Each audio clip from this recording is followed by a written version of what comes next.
2 years. And those asylum seekers or economic migrants who make it from Sudan to the UK have a 99% chance of being given leave to remain. So I spent several hours talking to immigration chiefs here in Benghazi on the east side of Libya. The Libyan National Army has a very good grip on the immigration problem, albeit fighting against a huge crisis with limited resources. There is a very, very clear process of giving people proper health checks, the life-saving care that they need, and then working out where it is exactly that they've come from. Their message to the UK is that you are fueling this problem. You are effectively advertising a great new life for people from sub-Saharan Africa. They actually said, you know, what do you think happens when a guy from Sudan comes up through Libya and makes his way all the way to the UK and gets put in a luxurious hotel and provided with everything? And make no mistake, it is a perilous journey. We see it from the end point. We see the channel crossing as the dangerous bit. But actually where these journeys begin is in the hot desert. Many, many tens of kilometres have to be covered on foot by these migrants. And as many as 1 in 4 do not make it. That means bodies in the desert. The Libyan authorities are having to recover bodies in the desert. About the UK and how much awareness. Please understand the scale of what we are dealing with here with very, very limited resources. Once again, you know, people come in from charities, from NGOs, they use warm words, and the authorities here told me the only thing that we ever get is maybe a few toothbrushes and some nappies for the babies.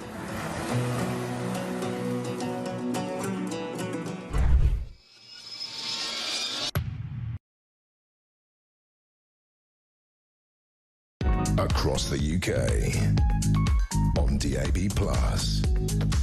on YouTube, on your mobile, and on your side. This is Talk.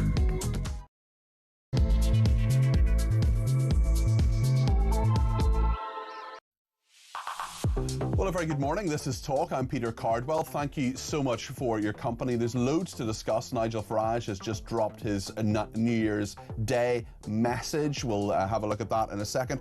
Also, why on earth is it that people from this country who are trying to get council houses can't get them because asylum seekers are being prioritised for them? This is what 5 separate councils have done. They're taking part in a Labour government scheme about all this. We'll look into this. Also, so the soft justice crime wave forces set for $800 million bill from the plan to jail fewer criminals. We'll talk about that and whether short sentences actually work.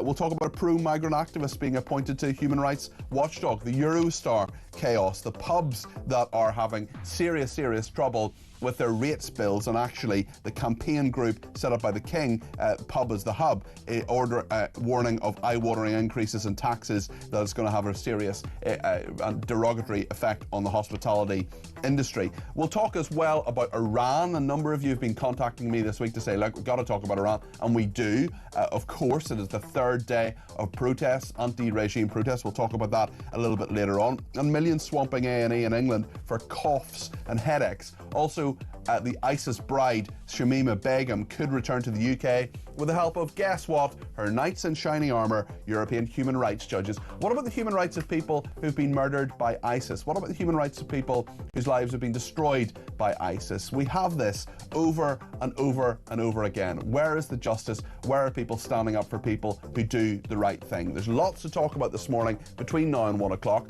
0344 499 1000 is the number to call. You can text me 87222 with the word talk in your text. You can tweet me at talkTV. Follow me at Peter Cardwell. You can send me a voice note, less than a minute, please, if you would. You can also send me a WhatsApp text message or give me a ring, all on the main number, 0344 499 1000. So much to discuss. Stay with us here on Talk. I should say I'm not here between 10 and 1 tomorrow. That's going to be Phil Dave, but I'm here bright and early in the morning on New Year's Day between 6 o'clock and 10 o'clock for breakfast. That's New Year's Day tomorrow from 6 a.m. I hope you can join me for that. Perhaps you might have a little bit of a sore head, or maybe like me, you're having a little quiet one because you're up at 4 o'clock in the morning to present a programme. Lots to discuss on all of that. And actually the New Year's messages are coming out. We'll get more of them happening later on this evening from various political leaders, from the Prime Minister and others. Nigel Farage, the leader of Reform UK, his New Year's message is out now. Let's have a look at what he's been saying. I can't remember the country ever being gloomier. People are getting poorer, more people are becoming unemployed, inflation is proving sticky, and our debt is running completely out of control with a Chancellor who doesn't seem to have a clue what she's doing. Worse than that, people are frightened now to walk down the street wearing a watch, wearing jewellery. Oh, and by the way, if you say anything rude on Facebook, you may well get a knock at the door. We're the people offering hope. We're the people offering change. And 2025 showed you, with those county elections, which we won comfortably, what we are capable of. As we look forward to 2026, we have a massive set of elections. The whole of Scotland, the whole of Wales, all 32 London boroughs, county elections, thousands of council seats all over the country. And yet what are we now seeing? We're seeing a Labour government saying to those councils, if you want to cancel the elections, in some cases for the second year in a row, you can do so. And already, East and West Sussex, controlled by the Conservatives, have said, thank you very much, we'll cancel the elections. That is the kind of authoritarian country that we are. That's Nigel Farage there. Just to say those elections are not being cancelled, they're being postponed. But he has a very, very good point there, because there are people elected for 5 years who will be serving for 7 years. George Pascoe Watson is with us. He's the former political editor of The Sun. George, good morning to you. I just wonder what you make of what Farage was saying there, particularly about those elections and him saying that the country is in a gloomier place than it has been for a long time. Well, Nigel Farage is taking a very clear view, isn't he? At the end of the year, he's summing things up as very gloomy. It's a dark time to be in this great country of ours. And he doesn't do that lightly. He's made a clear decision that that is what the audience he needs to win over is also believing. So he's obviously done a lot of research into what the voters are really thinking. And there is a general sense, isn't there, I think, certainly captured in the media and captured by lots of people in the business community, that things are incredibly difficult. We sort of run out of money. We've got challenges in security and law and order. We've got defence, international crises. And if you only look at the newspaper headlines this morning, there are difficulties in terms of the investment pouring into the UK or not. And I think Nigel Farage obviously is very, very good at capturing mood of the country. And I think if I was the government, I'd be worried that Nigel Farage has taken this decision. Nigel Farage is also somebody who's very good at lifting spirits and being optimistic a lot of the time. And a lot of people like that sense of him. So if he's taken a decision to say it's gloom and doom, you better be worried, because it probably shows that that is the mood of many voters. Yeah, I think he'll be talking about getting Britain back. One big story a lot of people responding to during Ian's show, and I would expect they will during mine as well, because it's a big, big issue. Asylum seekers will be housed in newly built council houses as part of a push to end the use of asylum hotels and private landlords. We need new housing, but why should it go to asylum seekers? What about all those people who've been on lists for a very long time, for example? What do you make of this from your perspective, and also politically as well, how this actually works and how it looks to people and how it feels to people who are thinking, hold on, I just want my son or daughter or myself to get on the housing ladder? Yeah, and there are hundreds of thousands of people on the housing property ladder here in the UK waiting for council houses particularly, and that is a concern for those people who will undoubtedly feel, if they read this story, that they are being put to the back of the queue at the expense of people who may feel don't have a right to be here, certainly. And you can see it from a political point of view. It's a very difficult challenge for the government. Why? Because we are currently spending tens of millions of pounds of taxpayers' money to house asylum seekers in hotels up and down the country and in communities that often don't want them. And that's taxpayers' money which is going down the drain. There is an argument which says, instead of wasting that money on hotels, let's just build new houses, put those asylum seekers in that housing stock, use that same money, and then we'll at least own houses that over time we can begin to release back to people who are already on the queue. That's the argument, of course. But, you know, lots of things in politics come down to the feel and the optics of the moment. And there's a lot of anger out there. And also, if you want a house now and you're saying, well, we'll get these asylum seekers sorted and processed first, you might get 1 in 5 years. That doesn't really help you. In fact, it probably makes people feel angrier than they were previously. And yes, it does. It is about the feeling, but it's also about the practicality as well, George. For sure it is. And that is exactly right. And so you can make an argument that over the longer period, Britain's housing stock will grow if we use taxpayers' money to do this. But as you say, politics is about the here and now. It's about staying on the ice as long as you can before it cracks. And for a politician now to make a decision which will perhaps improve the nation's council housing stock in 10 years' time, because it is a long time to build houses, then of course it's not going to do you any favors. I think this just reinforces this general question of whose side is the government on, and I think that again is what Farage is playing. Totally, and I think Farage will reap rewards of that. I wonder what our viewers and listeners think. 0344 499 1000 if you've got a perspective on the fact that new council houses are to be built for asylum seekers in a push to end the use of hotels. But of course there are many people on those lists, maybe you're one of them actually, who's thinking, hold on a second, what's going on here? Let's talk about soft justice and a soft justice crime wave that may be coming. I think this is quite a complicated story actually, because the police are facing ruin, they say, from Labour's soft justice crime wave. Forces set for £800 million bill from a plan to jail fewer criminals. This whole issue, and I worked in the Ministry of Justice for 6 months as a special advisor, this whole issue of short sentences, whether short sentences actually work, or whether they are, if you go to jail for 3 months, 4 months, whether you actually just come out as a more skilled criminal,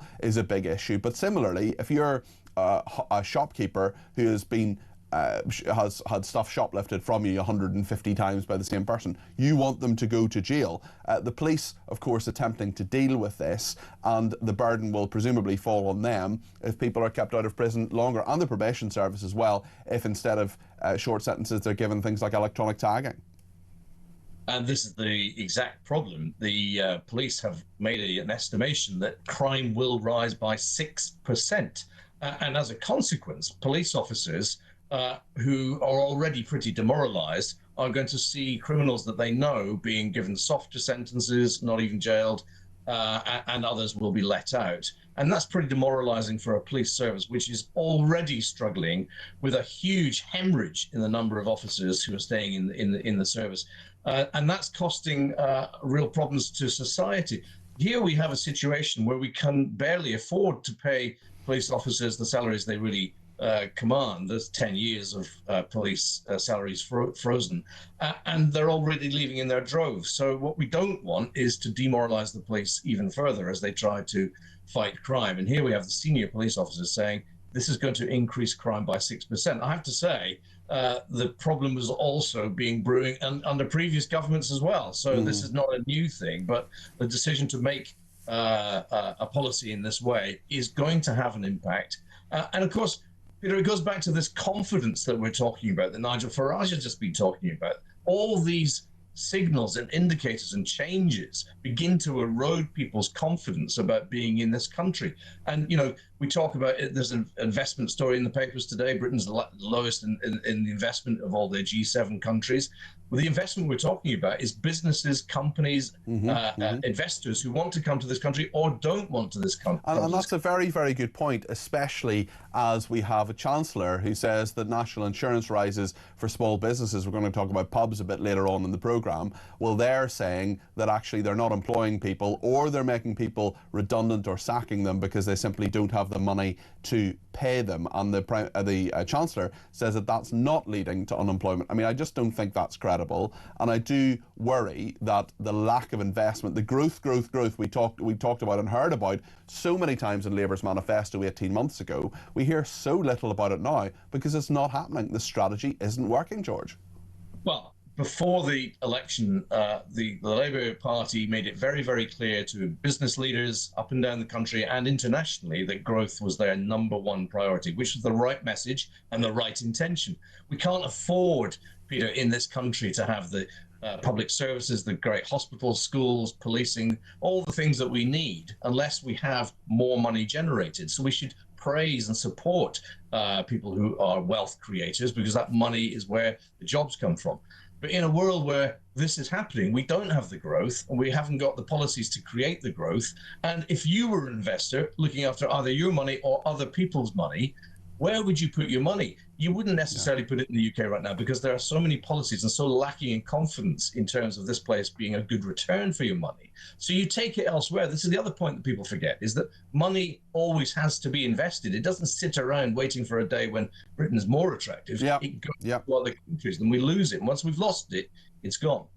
Very, very good points there. A lot of common sense spoken by George Pascoe Watson there, the former political editor of The Sun. Thanks for joining me on Talk this morning. Andrew in Hertfordshire is the first caller of the day at 0344 499 1000. Andrew, I think it's the housing asylum seekers you want to talk about, a big, big issue. What do you think?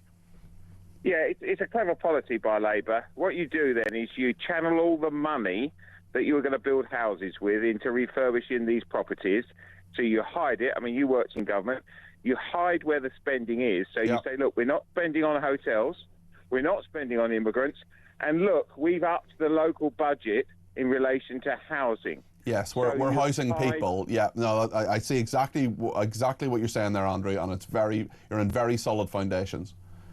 Yeah, and that's the problem. And Bill Clinton said, when the taxpayer can't see any benefit from themselves, that's where it breaks down. Yep. And that's what's happened now. The whole thing is and you look across the world, and the best thing that can happen to us is those wonderful people in Iran. If they're successful, then all the deck of cards falls down. You're very good. You've had a cracking year, and I wish you a great 2026 and beyond. It's going to be your year. But the left want that Begin back. They want her back. I worry about that. I worry about the human rights implications of that. I worry about the fact that Shamima Begum hates this country. People say, oh, she was too young to make a decision. Well, they're actually the level of criminal responsibility is about 10 in this country. So I think she knew what she was doing. I would like to see evidence that she loves this country and that she embraces British values, because if you run off to be an ISIS bride, I'm pretty sure that's not the case, Andrew, and I'm very happy not to have her in this country. Yeah, I mean, you look at that lovely Geordie father that was out there delivering aid. Peter, they cut his head off. Yeah. And she was part of that. Yeah. Come on. You know. Well, I don't think she was personally part of it, but certainly she was part of the organisation that did it. You're absolutely right. Andrew, listen, thanks very much, and thanks for the kind wishes as well. A very happy New Year to you as well, and lots of lovely messages. It is, of course, the last day of the year. It is New Year's Eve, and Damon in Wigan says, morning Peter, I just want to wish you and the presenters and the team behind the glass a very happy new year and the best for 2026. Damon, thank you for that. I really appreciate that. I know throughout 2025 the news has been good, bad, unbelievable at times, but a massive thank you to Talk for giving us the truth about Britain and not just what some channels want us to hear. And we have had to keep believing in the future of Britain, because there is hope. We have to have Talk to speak only the truth about Britain and its future. Thank you, God bless, and a happy new year. Damon, that's a lovely message. Thank you very much indeed to that, and sentiments right back to you and yours as well. Jude in Canterbury, similar thing, saying happy new year to all at Talk. Thank you for bringing us the truth and not spin, says Jude. Well, thank you as well. Teresa says, good morning Peter, people are getting very frustrated with not being able to see a doctor. I put in a form on Monday morning because I had a rash all over my body. It was very itchy and uncomfortable. Teresa, I'm sorry to hear about that. It sounds horrible. The doctor wanted to see me but couldn't see me for over a week. My husband rang them back as I was very upset. was very sore. They managed to get me in that evening, only to be told it was contagious. I must admit, I was thinking about going to A&E. I couldn't wait a week. And what if I had waited a week or had no idea what it was? I could be passing it on. If you got to A&E, you might have passed it on to other people as well. I hope you get that all sorted, Teresa. And yes, certainly those A&E waits, and that's an absolutely genuine reason to need medical attention. Of course it is. That is a horrible, horrible thing. But there's so many people going with hiccups and coughs and constipation to A&E as well. We'll talk about that a little bit later on. Stephen says, I'm totally fed up with this government. I'm a pensioner freezing in Devon. They need to go. I'm only hoping Reform UK sorts the migrant crisis out, says Stephen. Well, we're going to talk about the transport crisis in just a second. The Eurostar issues, thousands of people trying to get away. There are flight implications. There are ferry implications. We'll talk to Lisa Minow about that in just a second. Stay with us here on Talk.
Across the UK, on DAB+, on YouTube, on your mobile, and on your side. This is Talk. Right then, let's talk about the travel chaos which is happening at St Pancras and indeed in other places as well, at airports and ferry ports as well, as so many people trying to make it to or from the continent. Lisa Minow is a travel editor at The Sun. This all started yesterday. Lisa, we spoke to one of your colleagues in the travel journalism world, Simon Calder, about this. Just bring us up to date with what has been happening at St Pancras and elsewhere. Well, the issue has now been resolved. The issue in the tunnel itself that led to the cancellation of 30 trains on the Eurostar yesterday and many of the Eurotunnel, the shuttle car trains as well. So that has now been resolved, but we're still seeing residual problems with some short notice delays and cancellations both on Eurostar and on the Eurotunnel. The shuttle at the moment is running relatively smoothly now, but this morning there were 6-hour delays from Calais to come back into the UK. They have finally managed to catch up, but it is, as you say, a very busy time of the year. Lots of people travelling for the New Year celebrations, both here and in Europe. So it could not have come at a worse time and impacted many thousands of people. Certainly. And what's your advice to people if they're travelling to the continent today, or indeed coming back, whether it's by Eurostar or elsewhere? Because there's been pressure, of course, on those ferries, as you say. There's been pressure on flights as well. I was seeing on the news last night someone was talking about getting a flight from Charles de Gaulle. They were trying to get out there. Their Eurostar was cancelled. I mean, the knock-on effects will last for a while, won't they? It will, yes. What we did see yesterday was EasyJet putting on extra flights from Paris to London and vice versa to try and soak up some of that demand that was created when all these trains were cancelled. Ferries were busy as well, but at the moment it is looking like if you want to try to travel by ferry today, it is still possible to buy tickets. They're much more expensive than they normally would be, but it is still possible to buy tickets. And of course, anyone who is travelling, make sure that you've checked your route and you checked your booking before you leave the house, before you go anywhere. Check that everything is running as normal and make sure you've got travel insurance. So if something does happen like yesterday, you've got some backup there and you're not going to be out of pocket. Do we actually know what went wrong yesterday? Or have we ruled out things like problems with sabotage, cyber attacks, things like that? Are the authorities and Eurostar and Le Shuttle actually telling us what has actually happened? We can only go on what they say, and at the moment they say that this was problems with the overhead cables. I mean, you and I, we both travel on commuter trains in London every day, and overhead power lines seems to be the excuse that they use almost universally for any kind of issue. So it's entirely possible that it exactly was that. I don't think it was helped by the fact you then had that Eurotunnel train that was stuck in the actual tunnel itself. So logistically, it just meant that it was going to take much, much more to get traffic running, because they could only use that one side of the track. Another travel issue is, of course, people going out for New Year's Eve tonight. A lot of events seem to be cancelled. We're going to talk about that a bit later on due to terrorist threats. We're going to talk to EJ about that. One of my favourite guests on the show, as well as yourself, Lisa, of course. What would you recommend to people getting out and about for New Year's Eve tonight? Because there's going to be huge pressure on, you know, if you're taking a taxi back, for example, that's going to be expensive, and also if you're in a city going out, there's going to be travel issues as well, presumably. Yeah, I mean, again, it's a case of checking before you go. Obviously, we will have night trains running on the Underground throughout New Year's Eve into New Year's Day. So that's obviously much easier for people in London to get out and about. Anyone who's thinking they can go to the fireworks display in central London, the tickets for that are sold out now. It's not possible to get tickets for that anymore. And they've even said to people that they're not allowed to go to Primrose Hill to watch the fireworks from afar. So it's definitely a case of, if you're going to go out, make sure you've got all of your plans in place, and be prepared, as you say, if you're going to get a taxi, it is probably going to be surge pricing and much higher pricing than normal at this time of year. I become very popular at this time of year because I don't drink, and people say, oh, you just can give me a lift somewhere, or yeah, it's an interesting one. Lisa, thank you. Happy New Year to you. Thank you for all your contributions during 2025 as well. To talk, no doubt we'll talk more in 2026. Thanks to everybody who's been in touch, including Carol in Clacton, who says, love the show. Happy New Year to you too. About housing, last year my daughter was renting privately. All of a sudden the landlord wanted to sell the property. My daughter's 39. She went to the council. They would not help her at all. She ended up living in her partner's car for weeks because they didn't have any money for a deposit on a flat. Absolutely unfair if illegal migrants get council homes, which people have been on the council list for years already. They have no hope of getting anything now, says Carol in Clacton. Carol, that's dreadful. Living in a car is a really awful thing. I'm so sorry to hear your daughter went through that, and that just comes to absolutely to the heart of this issue, which is one of fairness. People like Carol, people like Carol's daughter, who, you know, have contributed to this country, born here. What is it that they don't deserve a home as much as asylum seekers deserve a home? It's a very, very strange system. It's a very strange version of fairness, if you ask me. Joan in Sunderland has a perspective on this and has given me a ring on 0344 499 1000. Joan, you're very welcome to the programme. What would you like to say? Well, I was going to wish you a Happy New Year. And a Happy New Year to you, Joan. But listening to what we've got intended by this government, I don't think it's going to be very happy at all. Well, I think you might be right, actually. There's so much doom and gloom, but at least today we can hopefully be a little bit optimistic about things. What do you think about this issue about housing and council homes for asylum seekers? Well, I'm absolutely disgusted. How dare this government give our country away to people who have no right whatsoever to be here. It just makes me so damned mad. And it's going to be a conveyor belt. They're going to have people coming in, they're going to give them these houses, but there's no thing about stopping any more coming in, so it's going to be continual. I know what you mean, and they say, you know, there's so many aspects of processing, there's so many times that they have to deal with these people and work out whether they're genuine asylum seekers or not. I mean, not all of them are arriving on small boats, but if they are arriving on small boats, they should be turned round and sent back to France, Joan. Exactly. I mean, they're doing things backside forward, and how dare they? I mean, I listened to Jeremy Kyle when he says we're 28th in the queue.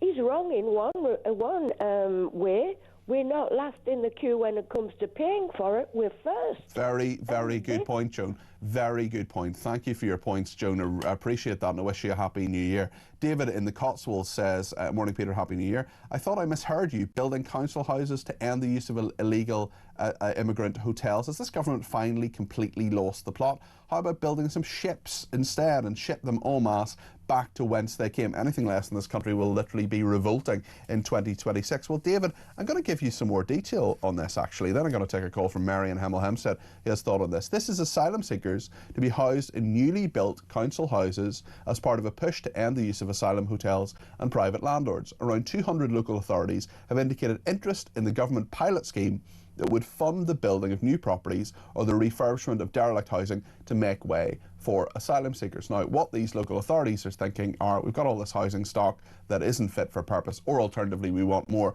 This is a way to get it sorted. Okay, we get asylum seekers in, but then we have the housing stock for later. But if you're someone sitting on a housing list, you're thinking, hold on, why can't we have this money? Why is this money specifically for asylum seekers? Just because they have the greatest need, because there's so many of them. Well, they don't have the greatest need, but the fact that there's so many of them doesn't mean that policy should be done around them. This is 5 councils, Brighton and Hove, Hackney, Peterborough, Thanet and Powys, have confirmed they're keen to take part in the scheme. The proposals are expected to spark fury amongst the public. Well, they have already. 1.3 million people were in social housing waiting lists across England last year, a 3% rise on 2023, and the highest number since 2014. So if you're the housing secretary, if you're Steve Reid, and you're sitting there thinking, hold on a second, we've got the highest number of people who need a home, what are we going to do? We're going to build them homes? No, actually, what we're going to do is we're going to build the people who aren't here legally, many who've come across on small boats, we're going to build them homes instead. What on earth is that about? Where's the fairness there? Where's the logic there? Where is the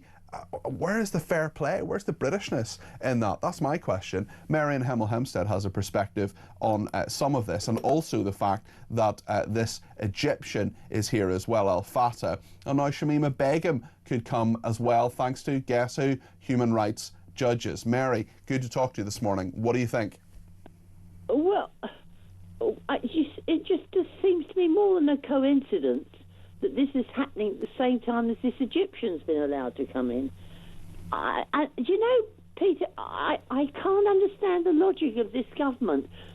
I'm not sure there is one. I think we might be looking for logic, but it's just not there. We're trying to make it make sense. We're trying to put the jigsaw puzzle together, but we've actually got, you know, loads of different pieces from lots of different jigsaw puzzles. It just none of this makes sense. If you want to be a popular government, and they're a really, really unpopular government, you give people what they're asking for, what they're crying out for, which is homes. Instead, what they're doing here is they're bending over backwards to bring this Egyptian into our country who hates our country, and they're talking about these European human rights judges anyway. They're talking about Shamima Begum. They're bringing up that old chestnut again. It really is so against the people who voted for them and the people of this country who are here legally and want to make it a success. What do you think, Mary? Yeah, but the whole thing of what they're doing, we keep hearing they've got this ideology. I don't think they've got it. I just don't think they've got any ideology. I just think they're all thick, because they're alienating everybody who might have voted for them, even working people, as they call them. I mean, to me, a person who is a working person is somebody who goes out to work and contributes to the economy, whether they be a banker, a bin man, a milkman, or a millionaire. It doesn't matter.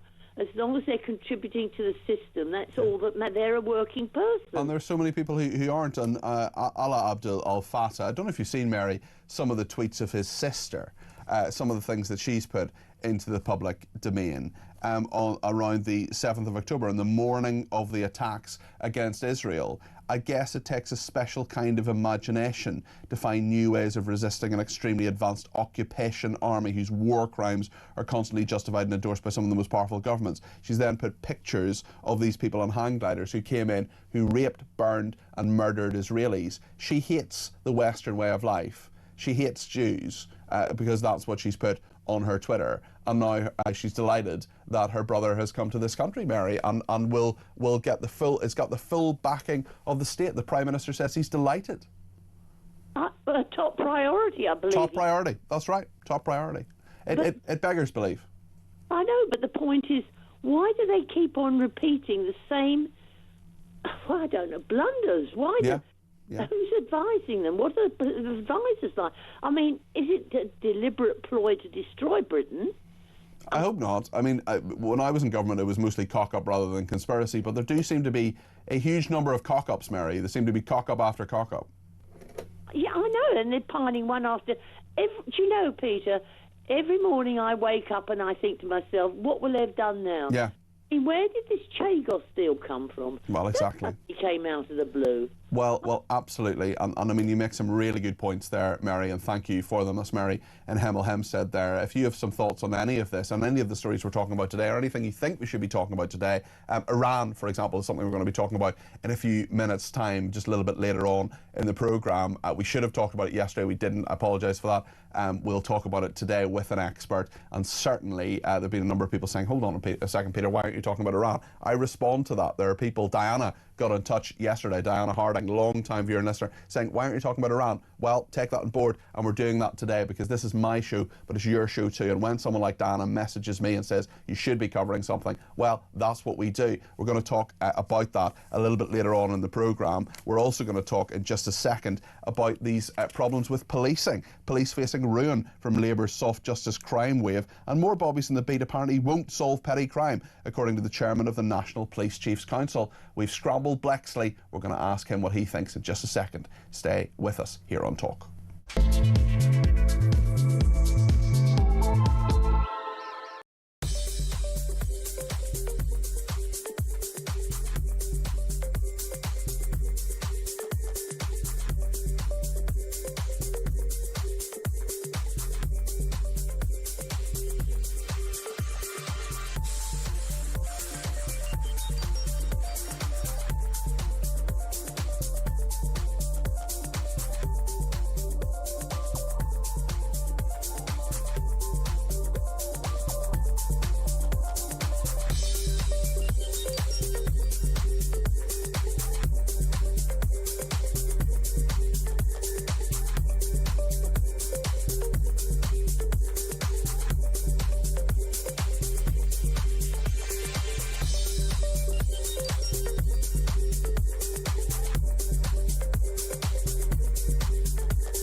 Across the UK, on DAB+, on YouTube, on your mobile, and on your side. This is Talk.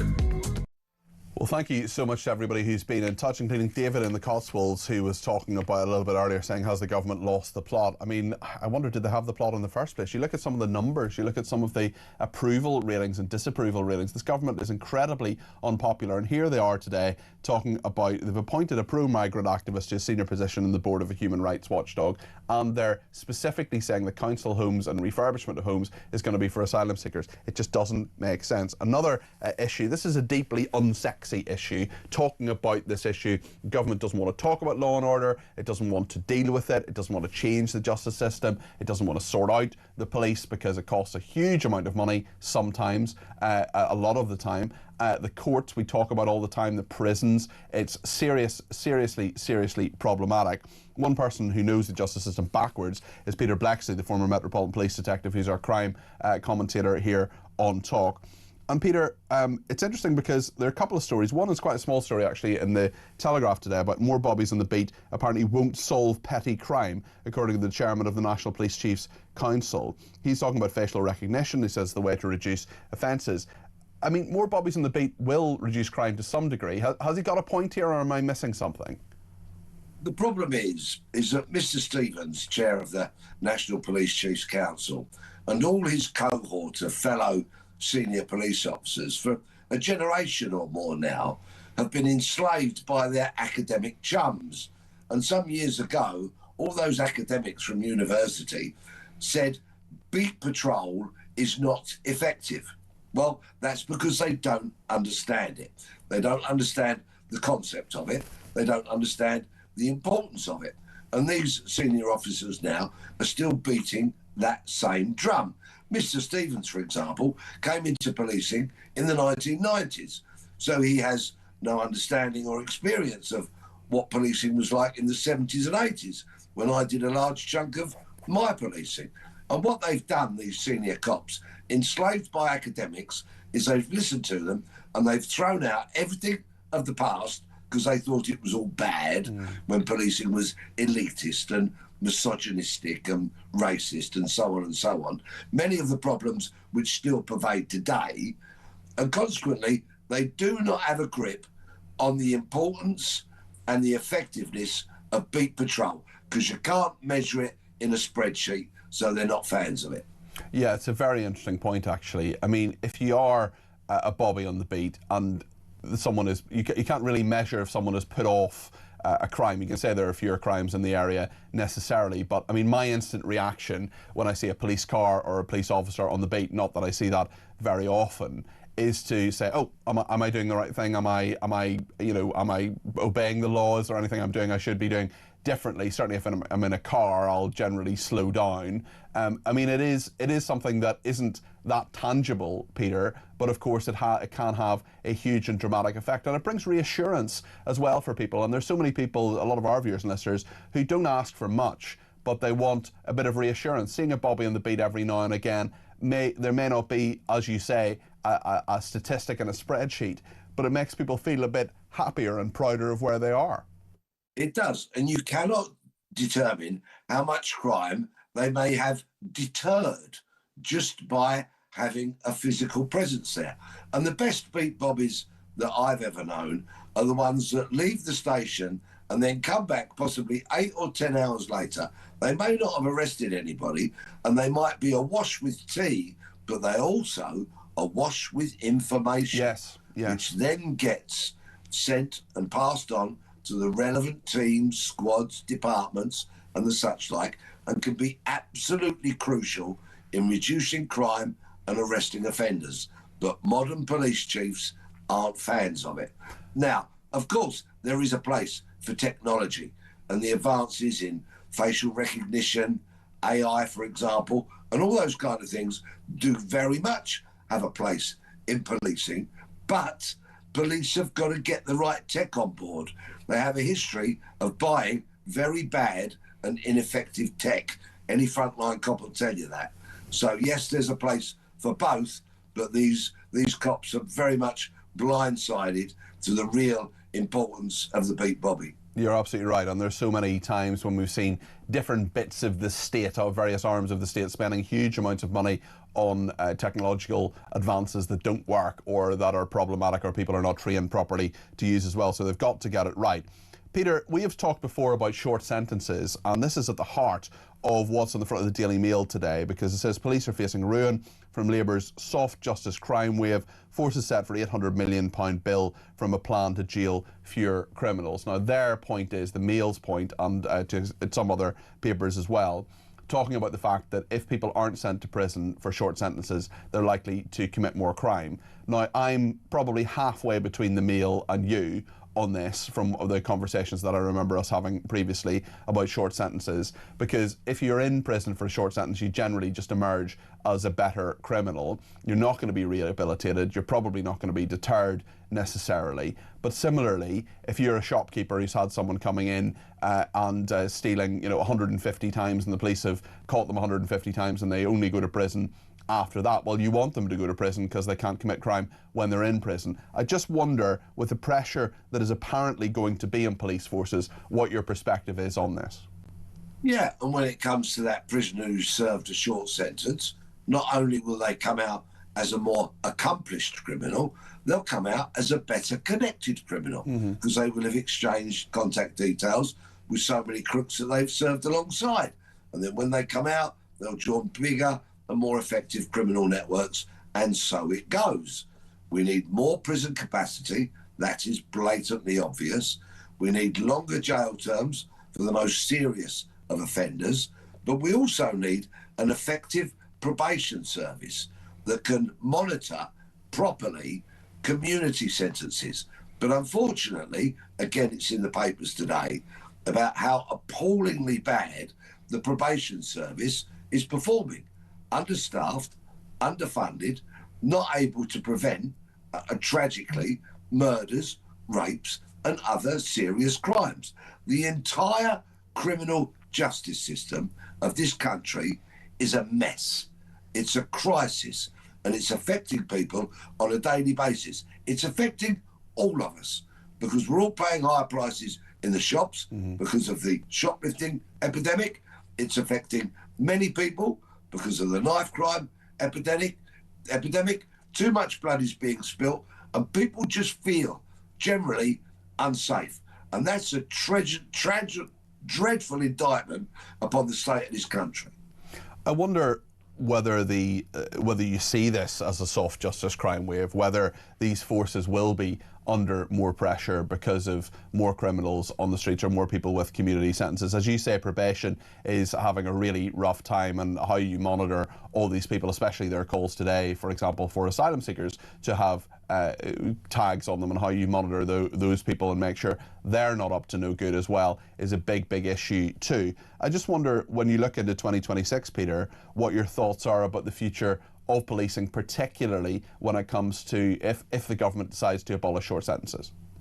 Policing is in crisis, and I see no end to that anytime soon, unfortunately, and I apologise for bringing such gloomy news on New Year's Eve.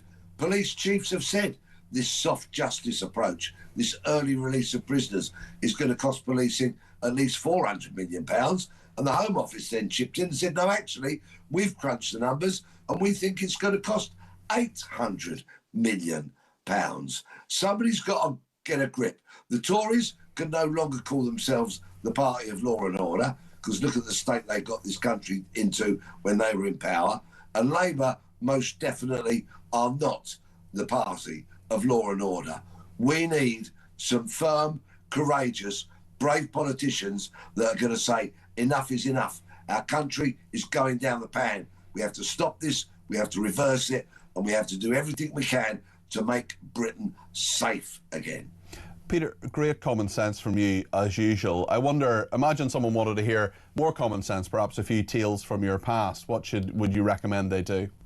Then I would ask them, please, to go to peterbexley.com and buy a ticket for my nationwide tour, which starts on the 8th of January. Do you know what? My brother did that for my parents, and they're going to your event in Belfast on the 24th of May, but there are many other venues right across the country as well. They're very much looking forward to that, Peter, and thank you so much for your contribution today. That's Peter Blexley, former Metropolitan Police detective. Thank you to Joanna in Salisbury, who says, hi Cardi P, it's official. This ridiculous government has actually upset and damaged everyone's lives except the illegal migrants. There can't be an ideology for this, only the destruction of our country. The question is, for what purpose? Michael in Norfolk says, hello Peter, rather than build council homes for migrants, a far better idea is to build Nightingale-style detention centres together with basic facilities, including processing centres on Ascension Island. That's Michael in Norfolk. Linda in Stalybridge says, are the asylum seekers going to be paying rent, council tax, heating bills, furniture, bed, bedding, all that goes with having a house, like our own people have to? Linda, I think we know what the answer is to that. Mick in Wallington says, I firmly believe Starmer intends to drag the UK into the gutter so they can build it up again into a sick vision of a Marxist utopia. Well, someone who doesn't want to build a Marxist utopia is Nigel Farage. He has his New Year's message out today. Let's have a little look at that. I can't remember the country ever being gloomier. People are getting poorer, more people are becoming unemployed, inflation is proving sticky, and our debt is running completely out of control with a Chancellor who doesn't seem to have a clue what she's doing. Worse than that, people are frightened now to walk down the street wearing a watch, wearing jewellery. Oh, and by the way, if you say anything rude on Facebook, you may well get a knock at the door. We're the people offering hope.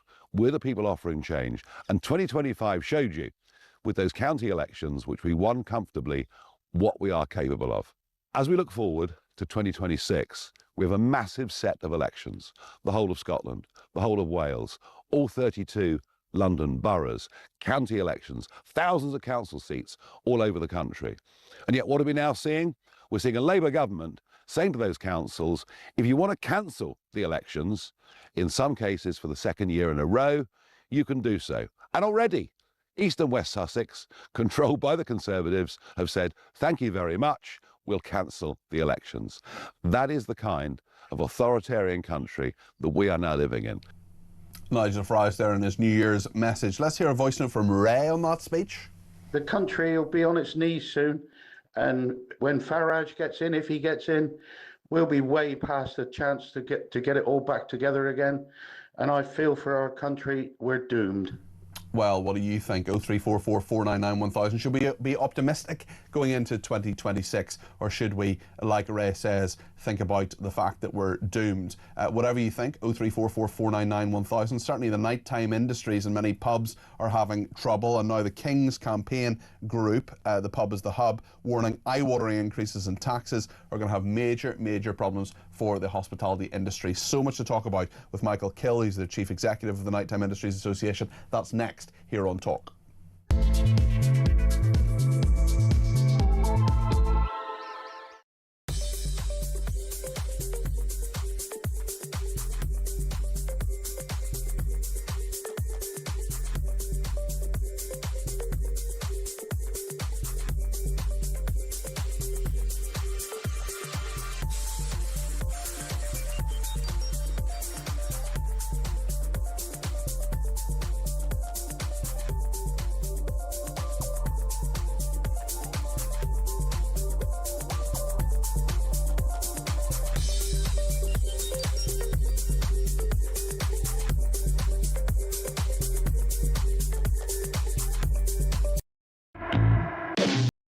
Across the UK, on DAB+, on YouTube, on your mobile, and on your side. This is Talk.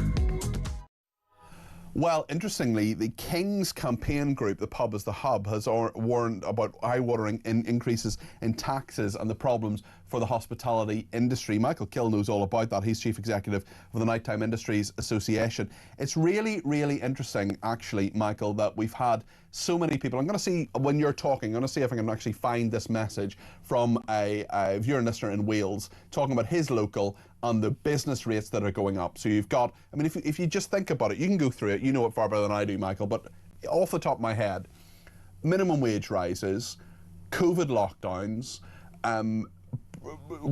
food prices rising, transport prices rising, lots of people in the nighttime industries who are perhaps from other countries going back to those countries during the COVID lockdowns.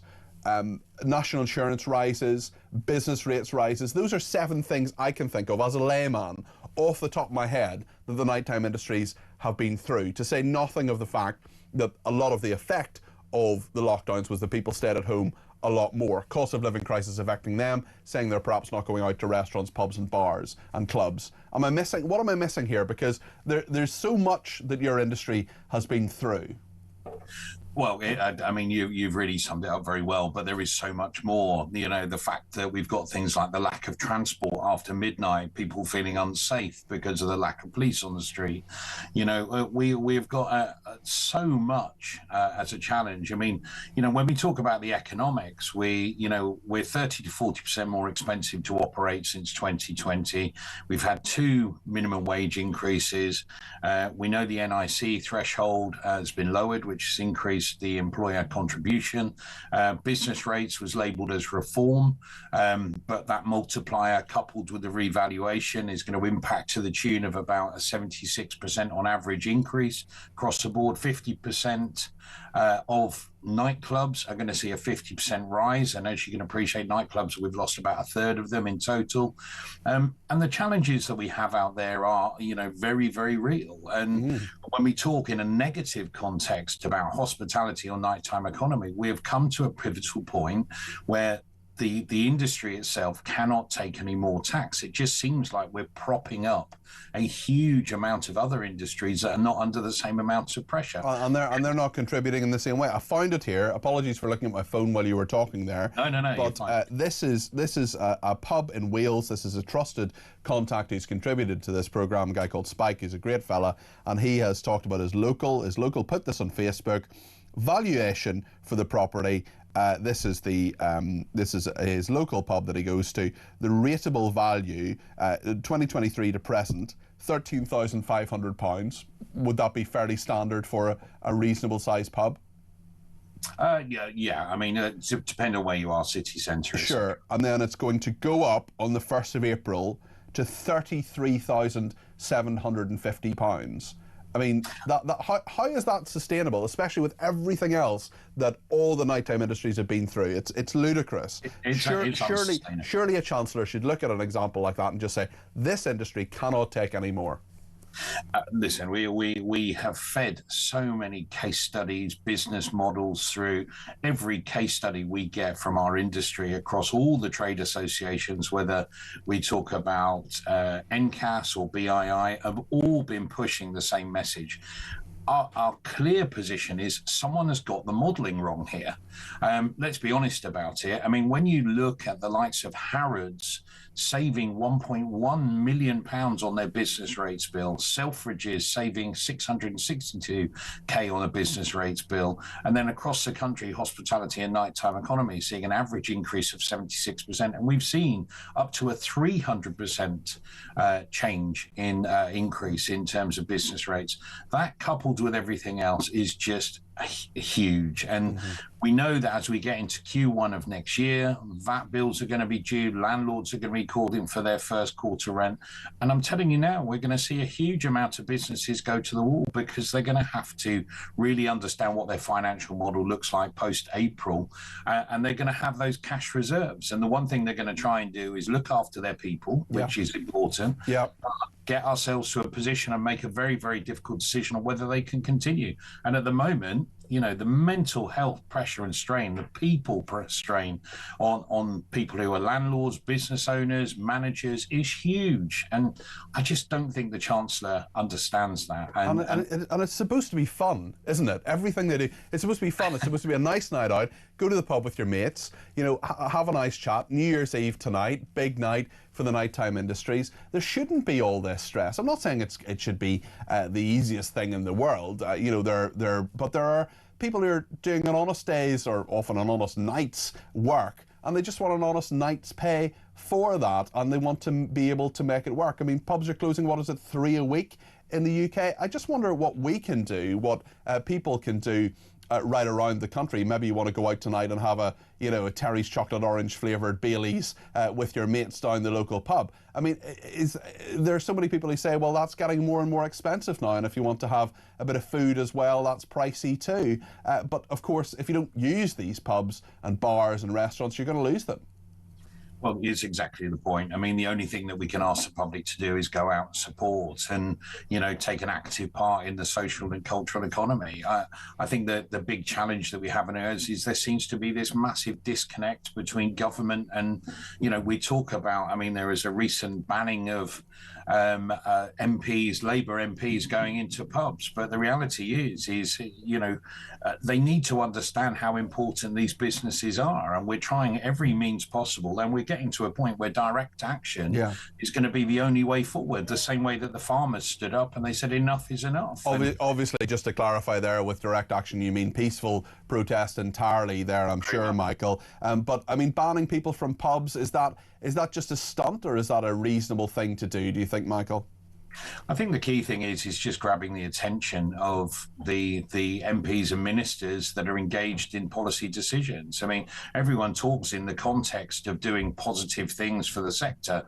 I mean, if you think about the 1p pint saving, which in the end ended up, hitting us to the tune of about 3% in terms of our margin.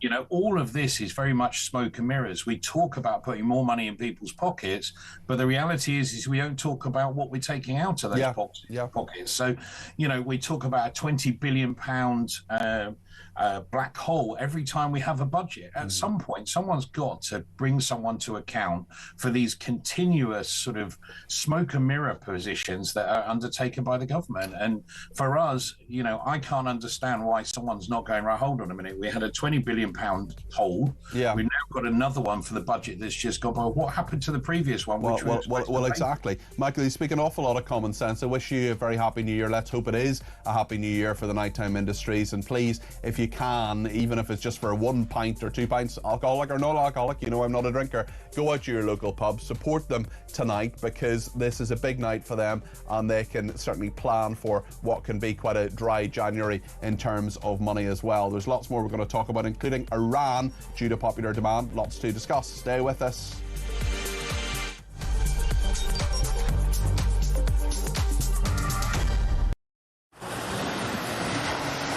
Libya has become a major transit route for refugees and migrants from sub-Saharan Africa, and many of them come through Libya dreaming of getting to the UK, particularly from Sudan, where there has been a civil war waging for the last 2 years. And those asylum seekers or economic migrants who make it from Sudan to the UK have a 99% chance of being given leave to remain. So I spent several hours talking to immigration chiefs here in Benghazi on the east side of Libya. The Libyan National Army has a very good grip on the immigration problem, albeit fighting against a huge crisis with limited resources. There is a very, very clear process of giving people proper health checks, the life-saving care that they need, and then working out where it is exactly that they've come from. Their message to the UK is that you are fueling this problem. You are effectively advertising a great new life for people from sub-Saharan Africa. They actually said, you know, what do you think happens when a guy from Sudan comes up through Libya and makes his way all the way to the UK and gets put in a luxurious hotel and provided with everything? And make no mistake, it is a perilous journey. We see it from the end point. We see the channel crossing as the dangerous bit, but actually where these journeys begin is in the hot desert. Many tens of kilometers have to be covered on foot by these migrants, and as many as 1 in 4 do not make it. That means bodies in the desert. The Libyan authorities are having to recover bodies in the desert. About the UK and how much awareness. Please understand the scale of what we are dealing with here, with very, very limited resources. Once again, you know, people come in from charities, from NGOs, they use warm words, and the authorities here told me the only thing that we ever get is maybe a few toothbrushes and some nappies for the babies.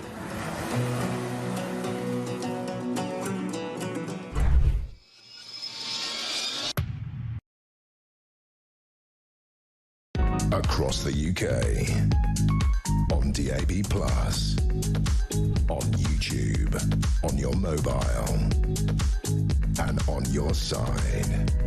This is Talk.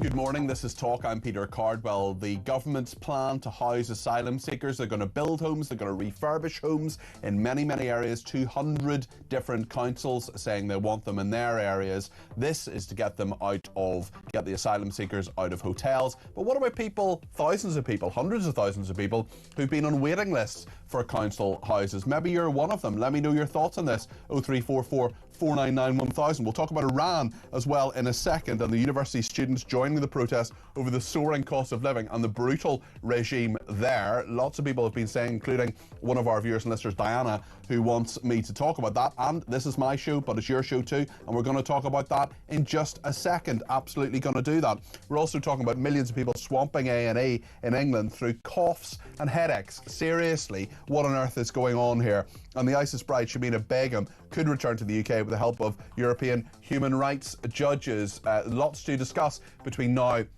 and 1 o'clock here on Talk. 0344 499 1000 is the number to call. You can text me 87222 with the word Talk in your text. You can tweet me at talkTV. follow me at Peter Cardwell. Send me a voice note, less than a minute, please, to 0344 499 1000. That's the number for calls and for WhatsApp text messages too. Lots to discuss here on Talk, so stay with us between now and 1 o'clock.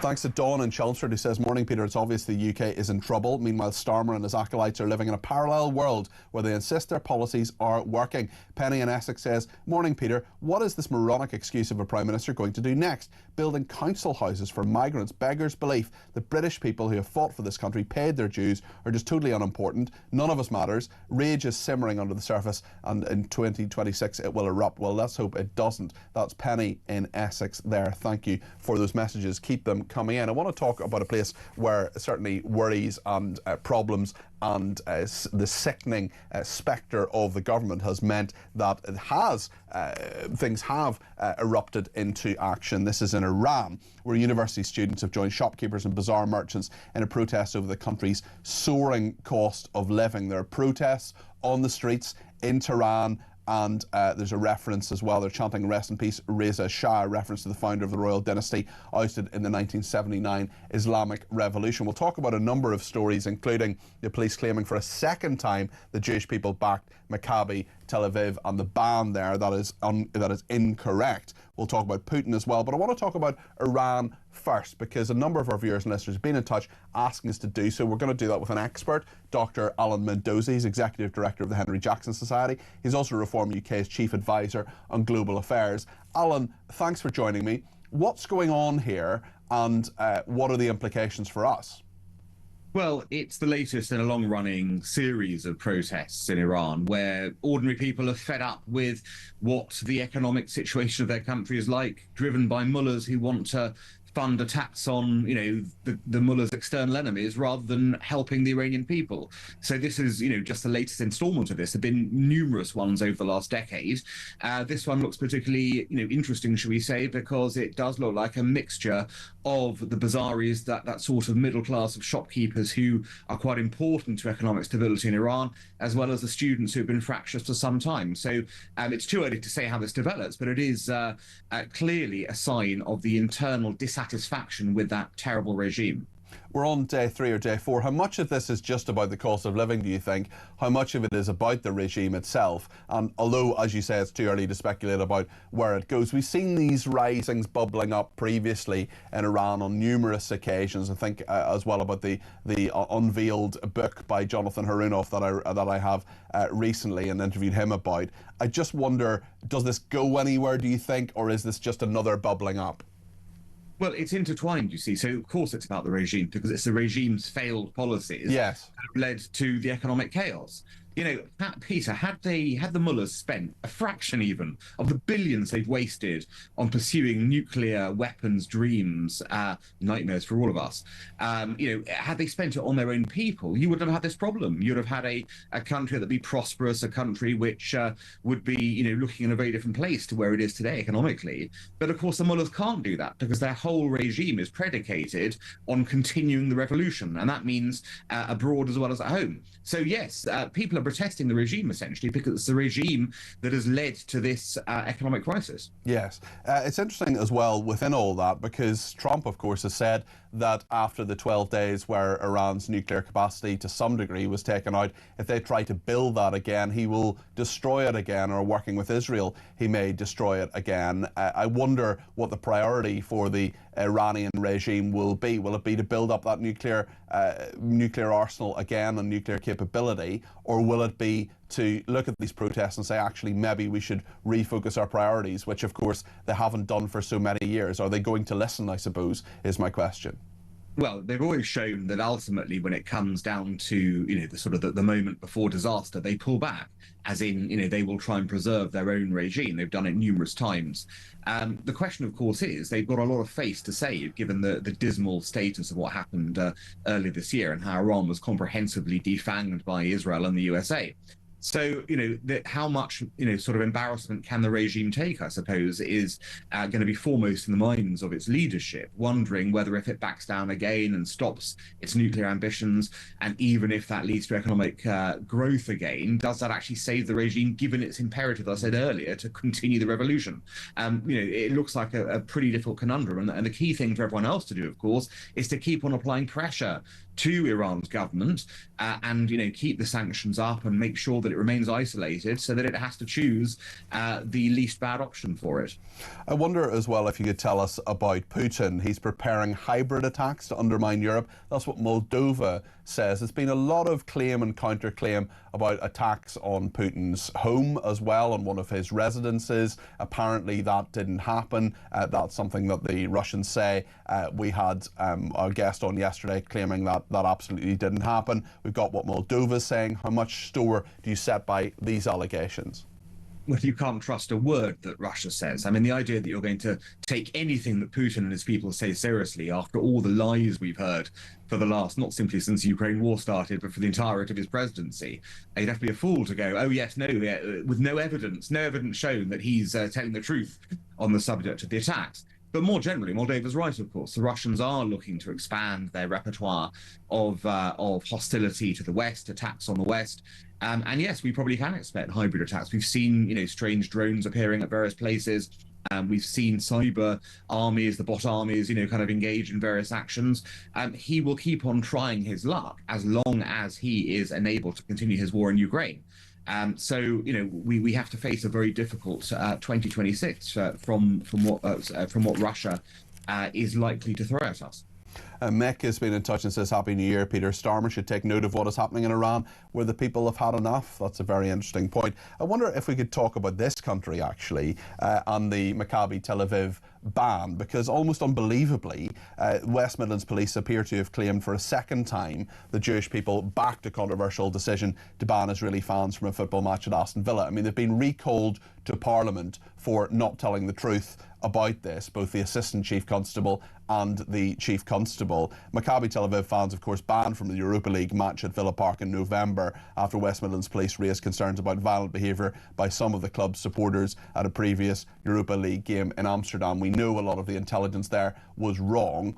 I'm not saying for a second that there aren't thugs and yobs who are part of the Maccabi Tel Aviv supporters, as is the case for almost every large club. The fact is that all people were banned here, and there's a clear Islamist element to this. On Tuesday morning, it emerged the forces now claimed, since the committee session that they spoke to the Home Affairs Select Committee in Parliament about, Jewish people had contacted Assistant Chief Constable O'Hara to say they did agree with the decision. The claim was made in a letter to Dame Karen Bradley, the Conservative chairwoman of the committee, from Craig Guilford, the Force's Chief Constable. We can confirm there is no documented feedback from Jewish representatives prior to the decision being communicated, which expressed support for the ban of Maccabi Tel Aviv fans. Since the session took place, Assistant Chief Constable O'Hara has been approached by members of the Jewish community. What on earth is going on here? Because, I mean, we want to trust the police a lot of the time, but can we, especially when it comes to this? Because it appears that their very, very seismic decision here was based on flawed intelligence, Alan.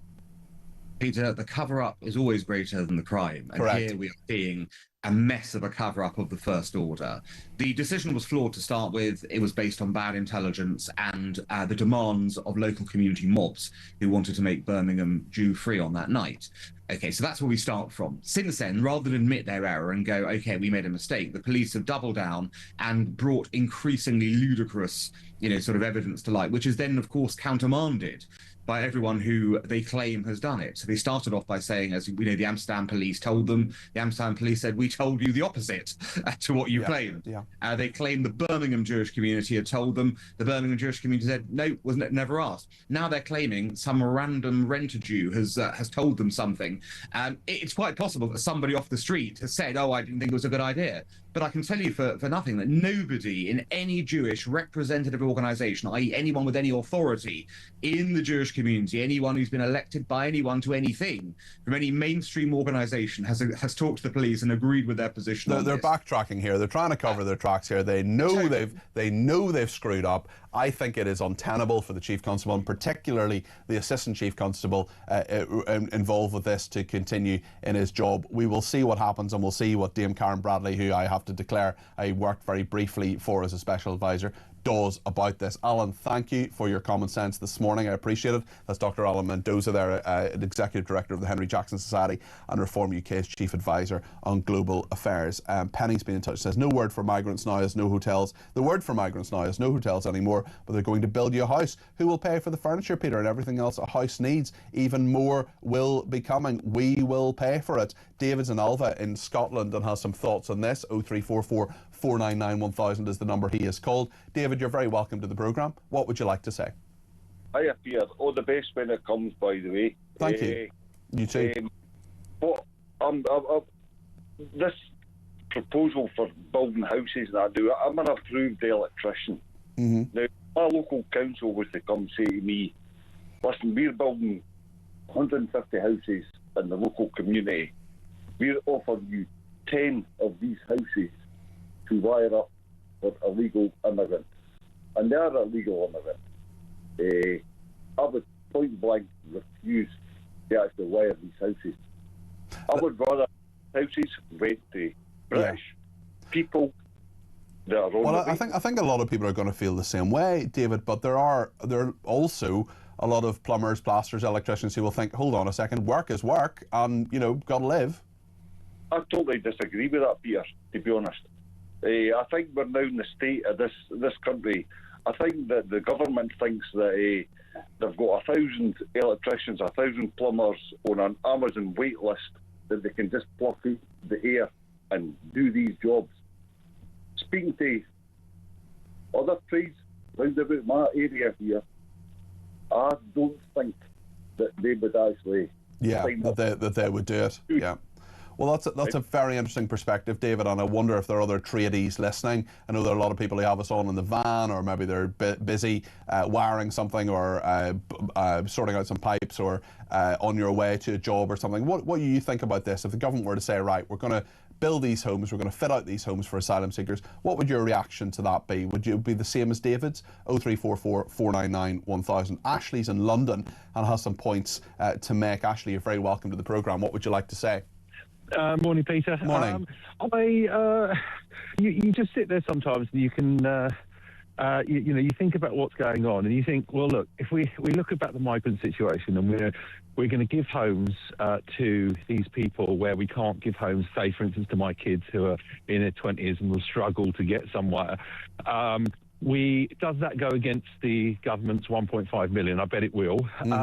We supplied that. So look at the agenda there. You look at the Maccabi Tel Aviv funds and the interference by people within the police and also within the local authority. You have to ask yourself the question about who's controlling what, because the agenda, when you look at all these things together, you think, over there, they didn't want the Maccabi fans over. They made up a whole load of rubbish about that. Al Fatah that's come over now, they're delighted that he's coming over. Yeah. The question is that if it's not the government, this government and also the last government that are making the decisions, informed decisions, then it's clearly people behind them in the civil service who have an agenda for change in this country in a way that doesn't meet the requirements of us, the people. And what it does is that giving these people homes, people talk about right-wingism, right? That's brought on by the fact that how unfair systems are. So our kindness is giving away everything that we've got. Well, you've hit the, sorry to interrupt you, but you've absolutely hit the nail on the head there, Ashley. You've absolutely hit the nail on the head. This is about fairness. It's not about being right-wing. It's not about being anti-migrant. It's not about not being compassionate towards people who maybe need our help, maybe they don't. It's not about any of those things. It's about straightforward fairness, being told the truth by police officers, for example. Homes, you know, you're on a waiting list. You're third on the waiting list. You should be the third person to get that home. You know, your need should be assessed. And if you need a home, you should get a home, rather than people coming in and undercutting it who've contributed nothing to this country. So many things, so many stories on this station, including all the ones you've talked about in the last few minutes, Ashley, are all down to fairness. And there is no fairness in those issues today. No. And the government doesn't get that. They do not get that. They don't, and the problem is that when you have no, and it all leads on, it's self-perpetuating, because if you're not fair, what happens is people will turn towards the right, the extreme elements of right, because they're saying these people are getting all this stuff and we get nothing, and these people are telling us that they can help us, so we're going to head over this slightly further over to the right rather than being centrist. So fairness is so important that people look at this and think, all these people in Downing Street who have got great homes, great jobs, great pensions, they don't consider what most average, in their words, working people go through to put food on the table, pay their bills, and like these landlords who are going to be stuck with 20 grand's worth of extra tax and having to sell, I don't know, another 30,000 pints a year to pay the government, so they won't be able to afford to. These people that are sitting in Downing Street don't have to live in the real world, and it's quite clear with what's happening there with Rachel Reeves, with the decisions that she's making. You know, I'm sorry to go on about this, Peter, but my daughter is in the gaming industry, and the day after the election, the budget, Rachel Reeves was saying, to make things fair, we're increasing taxes on the gaming industry. But the gaming industry have been in touch with the government for a long time about all these taxes and their issues that they've got about their safeguarding. A lot of people don't realise that there's a lot involved in that.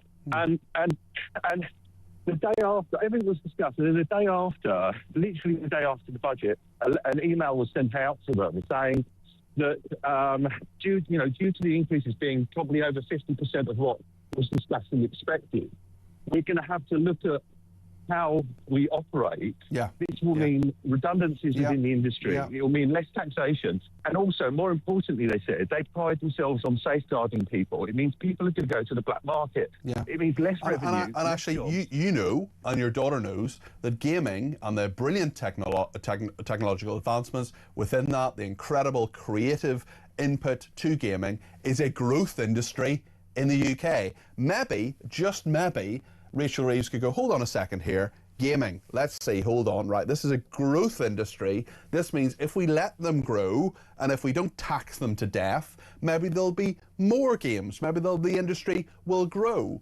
And maybe we'll be in a situation where they pay more tax. And if they pay more tax, that means we can do more stuff. I'm not an economist. You're not an economist, Ashley. We've worked that out. Why can't they? Because they think it's what they think people want to hear. And it's in their world that's what they want. And where what people want is fair taxation, decent policies, looking at what is costing us money and why, and they just seem to be running like headless chickens, in truth. They just don't. I mean, let's be honest. Keir Starmer, the first thing they did was the winter fuel allowance cut. Right now, what in any right mind? I'm one of these people that voted for. My MP is West Streeting. I had to vote. I've said to you before that I had to vote for him. Totally understand that. Yeah, I'd have probably done the same thing in that constituency. Yeah. And so I did that tactically. But anyone that voted for them for a change from the Tories. The first thing they do is, this is a great example, because we're not going to tell you in the budget, we're going to tell you now, we're taking away the winter fuel allowance. Actually, you're just talking complete common sense. I could talk to you all day. Unfortunately, I've got to move on because there's another guest waiting. But honestly, Ashley, it's only 22 minutes past 11, but I think that's the call of the day. There's so much common sense in there in so many different issues. There's so many things that the government just doesn't get, and you get it, and I get it, and so many of our viewers and listeners get it. Listen, thank you for that. I wish you a very happy new year. Look forward to talking to you more in 2026. Trevor in Stevenage says, good morning, Peter. I've always believed that if you give people more money in their pockets, they will go out and buy things. Crazy thought there, Trevor. This will in turn put money into businesses and then put more money into the government. It seems quite simple to me. Or am I missing something? Happy New Year, says Trevor. Trevor, you're missing nothing. You've got it. You've understood it. You've got the basic point. You've got the fundamental point of our economy that Rachel Reeves Reeves and Keir Starmer seem to completely miss. You've got it, Ashley's got it. I'm sure there are loads of people watching and listening who've got it. Why can't they? We'll talk more about this as the programme goes on. We'll also talk about millions of people swamping A&E with coughs, headaches and the hiccups. Yes, really, stay with us.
Across the UK, on DAB+, on YouTube, on your mobile, and on your side.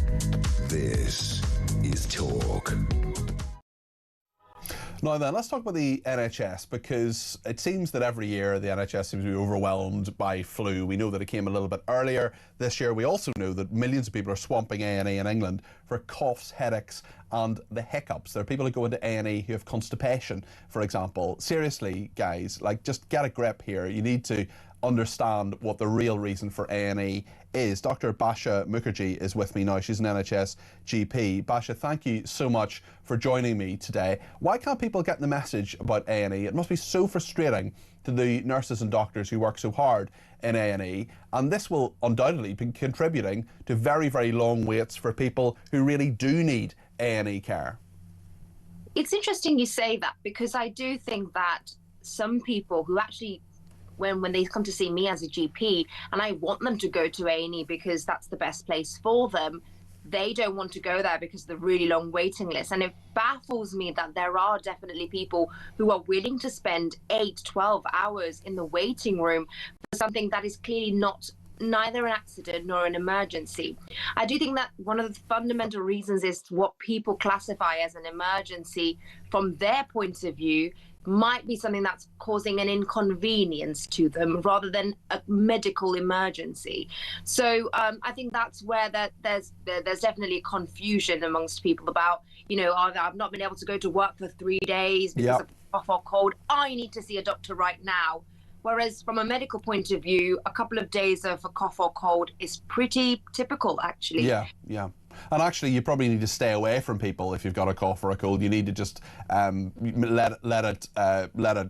see it through. I mean, those things are pretty straightforward. I mean, there are a lot of people who ring 111, for example. It is 111, isn't it?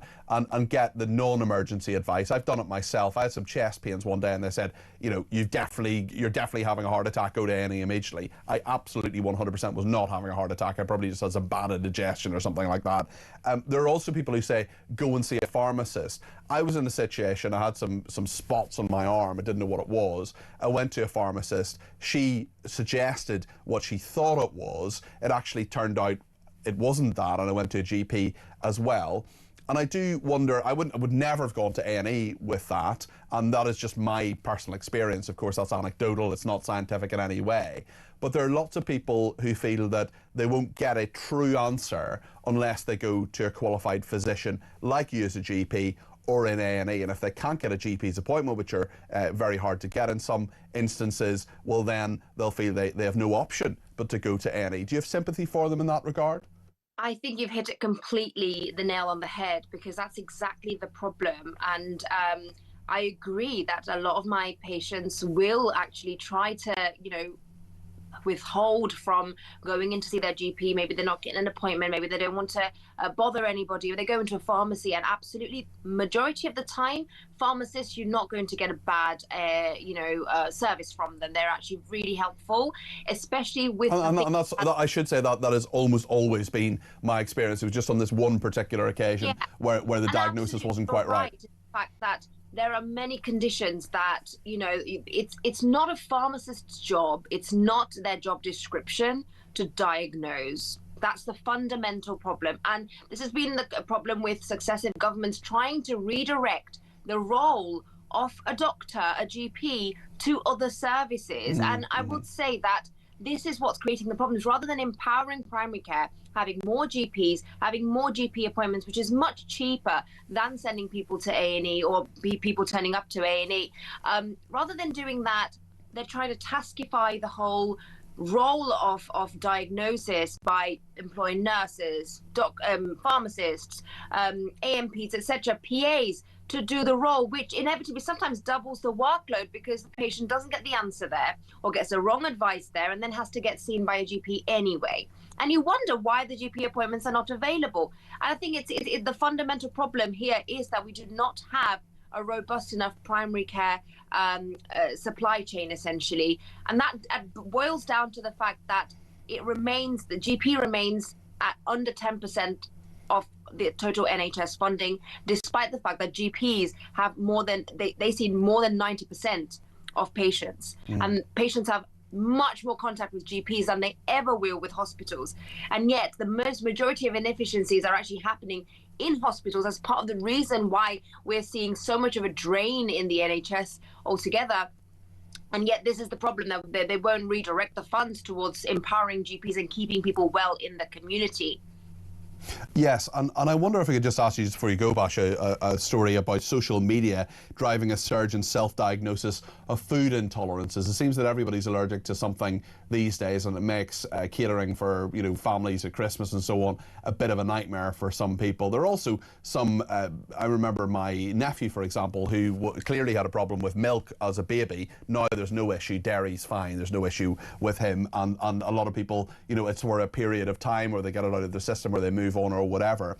I just wonder, you're talking about the problem of diagnosis, you're talking about the problem of medical professionals going to social media and saying, right, I'm allergic to this, that or the other, I have a food intolerance. That in itself can be harmful, can't it? 100%. I mean, social media, literally this morning I saw someone post, folic acid is the way that the government is poisoning us through our food. Nonsense. Folic acid is in green vegetables.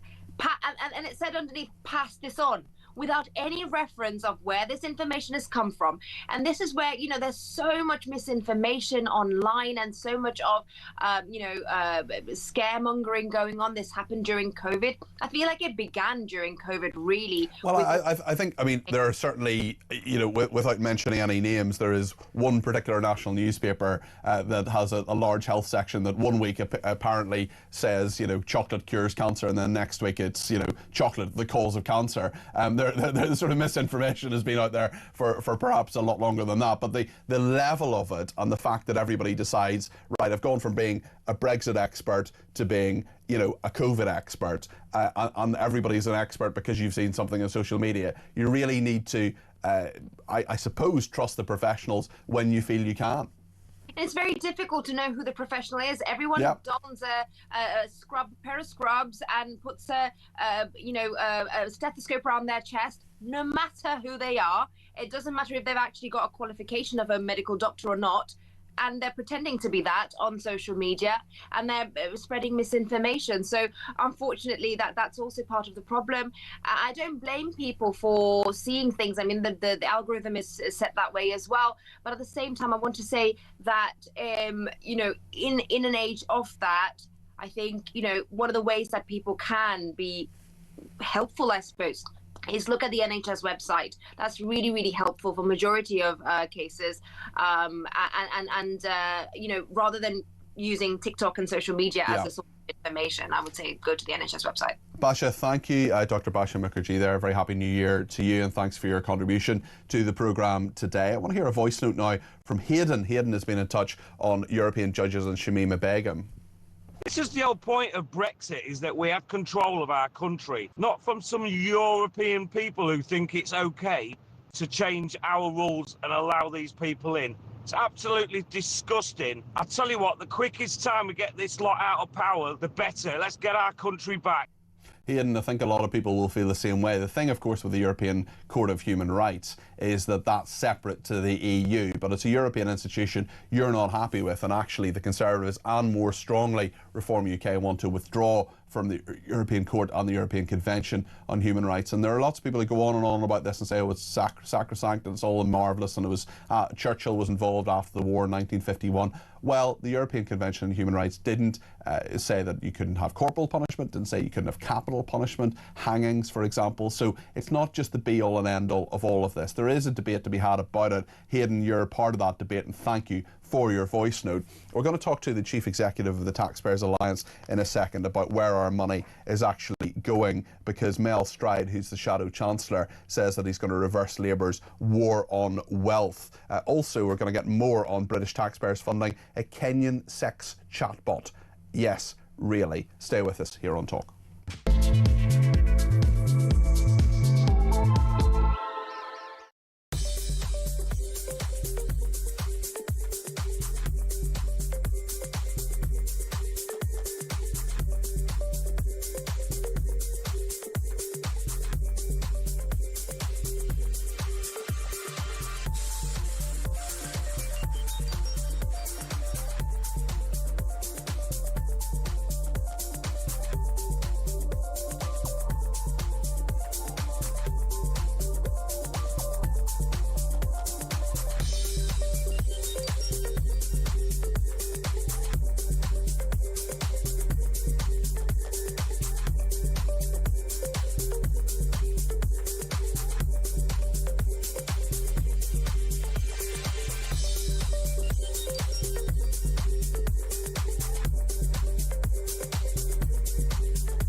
Across the UK, on DAB+, on YouTube, on your mobile, and on your side.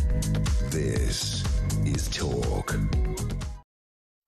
Well, lots to discuss in terms of how the government's spending our money, and the big row today, and a lot of you want to get in on this, and I will of course take more calls, texts, tweets and voice notes on the fact that asylum seekers are to be prioritised for homes in this country, building, refurbishing homes. There's a lot more around about this as well, including the Shadow Chancellor Mel Stride, who says he's going to reverse Labour's war on wealth. Well, John O'Connell is with me now as Chief Executive of the Taxpayers Alliance. John, can the Conservatives actually do that, especially they're so low in the polls at the moment? And they, of course, they would blame COVID, they would blame the lockdowns and things like furlough, but nonetheless, they raised taxes to their highest level as a proportion of what the country made since the Second World War.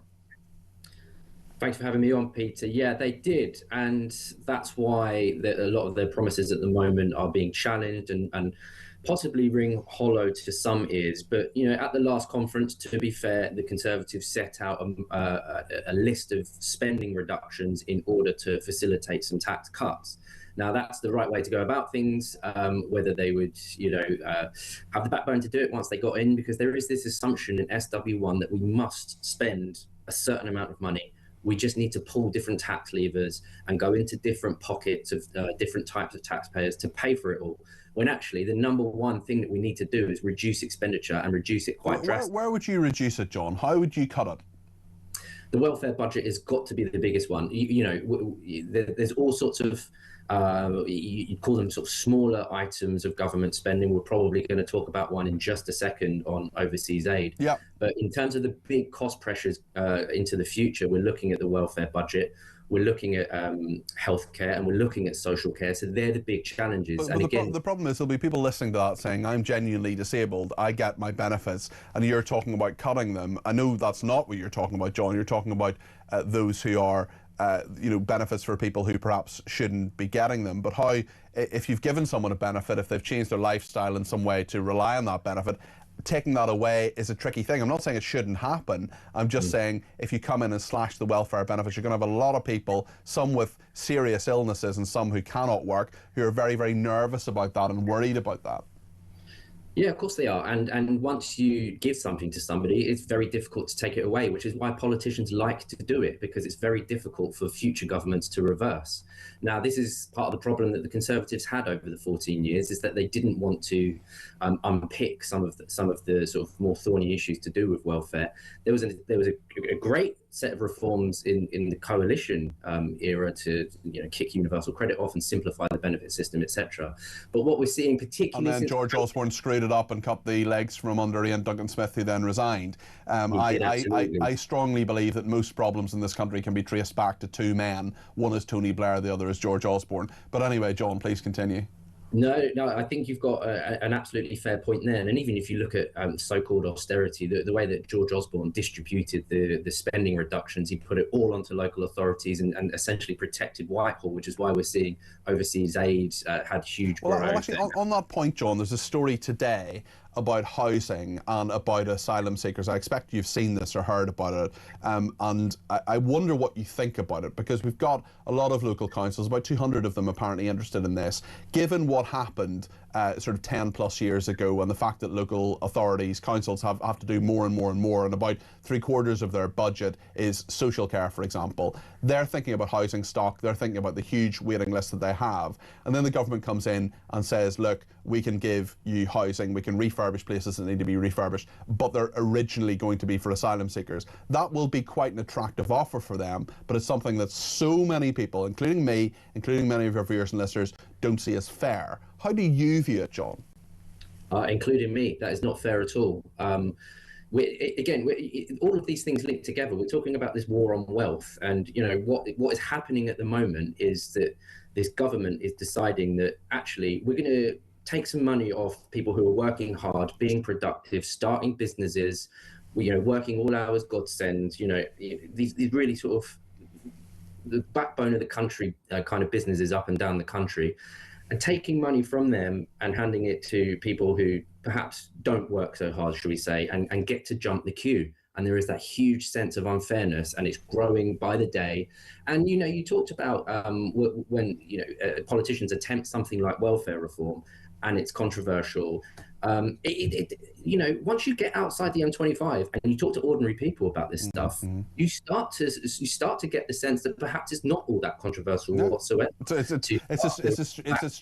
a straightforward issue of fairness. We are the station of all the national stations. We are the station. 82% of our viewers and listeners are outside the M25. They're outside London. They understand what life. I'm not saying people in London don't understand what life is like, but they're not the SW1 elite. They're not people who necessarily live in huge homes and have massive incomes, although some of them do, but the vast majority don't. And they understand why this is very straightforwardly a common sense issue of fairness. Another common sense issue of fairness is British taxpayers funding this Kenyan sex chatbot. This is to do with allegedly safe sex issues in Kenya, but it's yet another example of the overseas aid budget, which, if there's a disaster, if there's a flood or a hurricane or something, yeah, we should probably help those people. But teaching them to have AI conversations with the sex chatbot, I think I can think of probably thousands of better ways that my taxpayers' money should be spent. It's completely bonkers. It should be nowhere near, and taxpayers' money should be nowhere near any stuff like this. And then this is part of the problem when you set a spending target. We have this aid target, it's 0.7% of GNI. It's going to come down over time to reallocate money to the defence budget. And argue the toss about that. But at the same time, once you set a spending target, it's in a civil servant's incentive framework to just spend the money however they can, get it out the door. And when you have that kind of framework in place, you're obviously going to get waste. And this is an enormous waste of money. It's tens of millions of pounds. And people can say, oh, it's only scratching the surface in terms of public spending overall. But we've got to remember that the average household in Britain will have a tax bill of just about £1 million or £1 million or so pounds, right? So, when we talk about 40 million here or 50 million there, we're talking about 40 or 50 families' entire lifetime, working lifetime tax bill.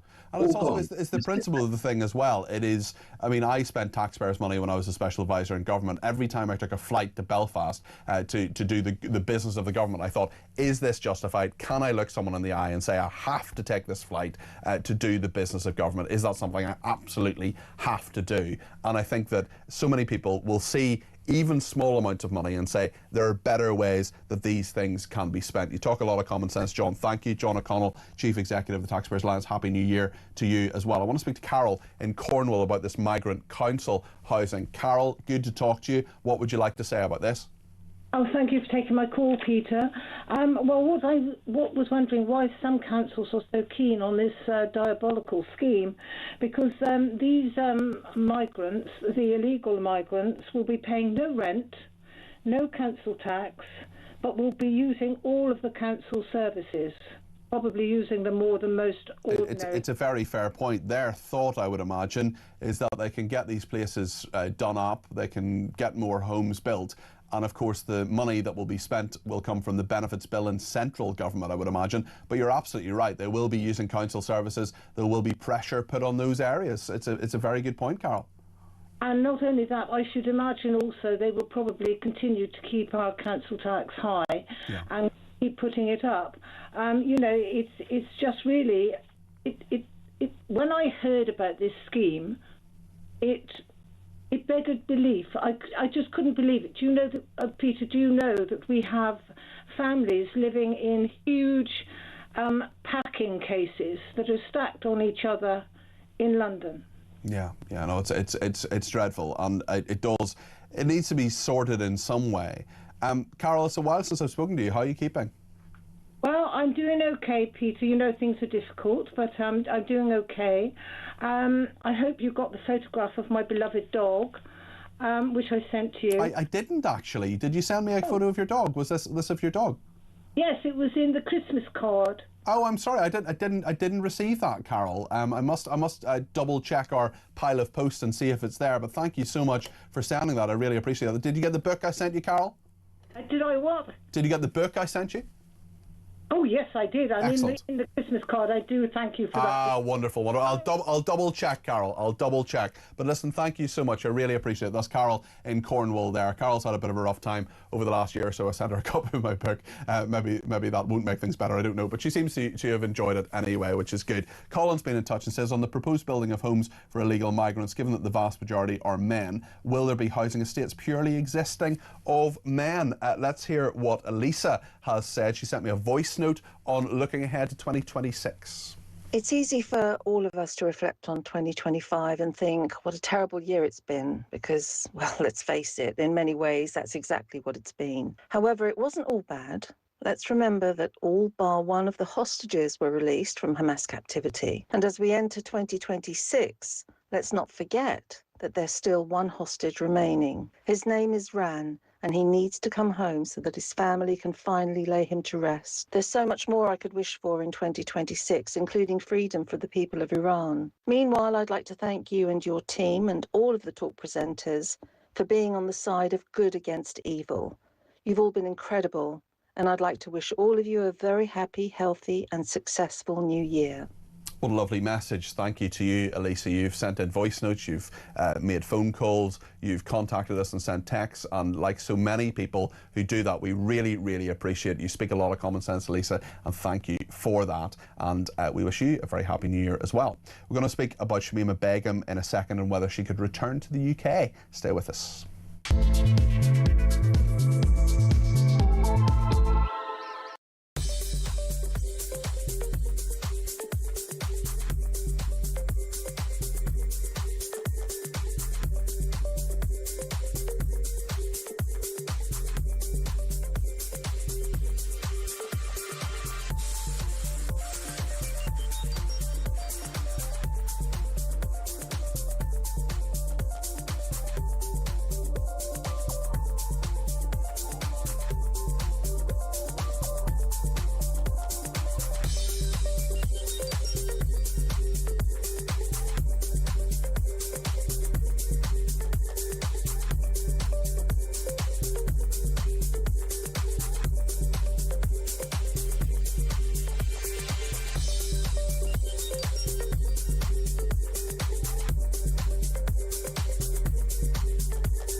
across the UK. On DAB+, on YouTube, on your mobile, and on your side. This is Talk. We've got Carol back on the line. Carol, got some good news. The producer's been out to the pile of post and we found your lovely card on the beautiful picture of Rossi the dog, who I know you lost in 2025. But Carol, thank you so much. Really kind of you. I know, wasn't he beautiful? Really gorgeous dog. Border Collie. Was he a Border Collie? He was a purebred Border Collie, and we bought him in Devon because the guy who bred him, he bred Border Collies and trained them and sold them all over the world. Wow, okay. Well, listen, thank you for that, Carol. Lovely card there. I will treasure that photograph and that card. Very kind of you, and many people as well sending in cards and presents and things. Jack did very well out of Christmas, so thank you very, very much for that. And thank you, Carol, and I wish you all the very best for 2026. Very valued caller, Carol. He speaks a lot of common sense and has had a bit of a rough time recently, but is on the up and being positive about 2026. I want to talk now about Shamima Begum. She was the ISIS bride who could return to the UK with the help of European human rights judges. One person who knows her, has met her, has interviewed her, is Andrew Drury, a journalist and filmmaker. Andrew, thanks for joining me today. I really appreciate that. Could you just tell me what is actually happening here, because she's had her bid to return to the UK revived with the help of European judges. What do you think will actually happen? You've interviewed her on various occasions. We'll maybe talk about that more in a second, but what is your sense of what will happen? Well, I hope. I mean, I don't listen to the call of European rights anyway. I think we should be out of it anyway. But when I listen to this, more importantly is what she has committed against some of the people in Baghouz and also in Raqqa. I think also their victims are owed a little bit of justice. Of course, we'll talk us through that, because people may not be familiar with that. Whilst I was filming a documentary inside Raqqa just after ISIS had been pushed out, and I was aware of Shamima's case, which we all were. And what we forget is the atrocities that ISIS committed against the people, the Syrian people in those regions. Equally, it is, I think there's good evidence, so there's evidence enough that she did sow suicide vests and she was part of Hizbah. If she did carry out and was part of those group of Hizbah, then I think, as Javid said, is the evidence he produced, no one would let her back in. And I think we've got to remember those Javid's words. Yeah, of course, and it's fascinating with Shamima Begum because she's young, she's 26, because she is more aesthetically pleasing to some than the sort of classic image of an ISIS member or a suicide bomber or a terrorist. Do you think she's given a bit of a bye-ball because she's a woman and because of these factors? No, I mean, we've also got to realise that this year 2 or 3 UK women have been repatriated. I'm in constant talks with the prison, and I've been made aware that 2, and one of them's probably worse than Shamima's, got released this year back into the UK. Really? I've not read about it in the newspapers or anywhere. So no, I think she's got less favour because of the publicity in the media. I don't think I've helped her cause by interviewing her on so many times, because I think I think that's probably one of her problems of not getting back, because she's become quite a, well, I call celeb, certainly. There are some in the media, I would say, who've gone very soft on her because of her position and because of her looks as well. I wonder if you think that's a factor, or maybe that's not a factor. I think certainly Farage has changed his opinion, which was disappointed about her. I think it's always the argument, though, I don't think it's about her look, is that because she was born in Britain. Yes. I think that's more to the point, and her age. I think that's why people look that she must have been radicalised online. I mean, I've asked these occasions many times. I've sat down with her outside a tent and I've asked these questions. Were you Hizbah? Were you sewing suicide vests? Were you radicalised online? But she tells different stories. So the stuff that she tells me is different to stuff that we get told back home when she's interviewed by somebody else. So you don't think her answers can be trusted in any of this? No, because they change. Mm-hmm. From the first day I met her, she's very apologetic. I just met her on kind of a day off from filming. And she said, I felt so sorry for what I've done. I've embarrassed myself. I've embarrassed the country. I want to say sorry to everyone. And by the last time I met her, she was not apologetic. She became a victim. So the change from becoming apologetic, viewing and looking at how she behaved and looking how she was seen at that period of time was in her mind. But by the end, she'd become a victim. And that's why I changed my opinion of her. What is your opinion now? What do you think of her? What do you think she actually is? I think what she is, I really don't know. What I think should happen to her is more importantly, I think she should face trial in Syria. I think we should all be told what Sajid Javid knew. I think we should know the evidence that was produced in the court where they revoked her citizenship. We should all be told what it was, and then we can stop talking. I mean, it could have been much worse than I know. Because like I said, no one should be, if anybody was aware of what he'd seen, she wouldn't be let back in the country, and nobody would let her back in again. I'd like to know what he's seen, and I think so should we all. What would you say to John, who has texted me to say Shamima Begum got caught up in something bigger than herself? The great thing about being young is you're allowed to do stupid things. Time for her to come home, says John. What would you say to John? Well, John, what stupid things do you think of? Do you think joining a death cult? Maybe being part of the Hizbah, where she would have punished women for dressing badly. There's evidence that happened. So in Suicide Vest, which could have actually caused the death of somebody. What do you think is a stupid, childish, impetuous behaviour is? So you've got to think about what you say. You've got to think about the victims of what she left behind and what people like her did leave behind. She wasn't just a bride. That's what people keep, because the ones that were just a bride are home. Why do you think she's still there and nobody else is? Girls are coming home regularly to all different countries, are being repatriated.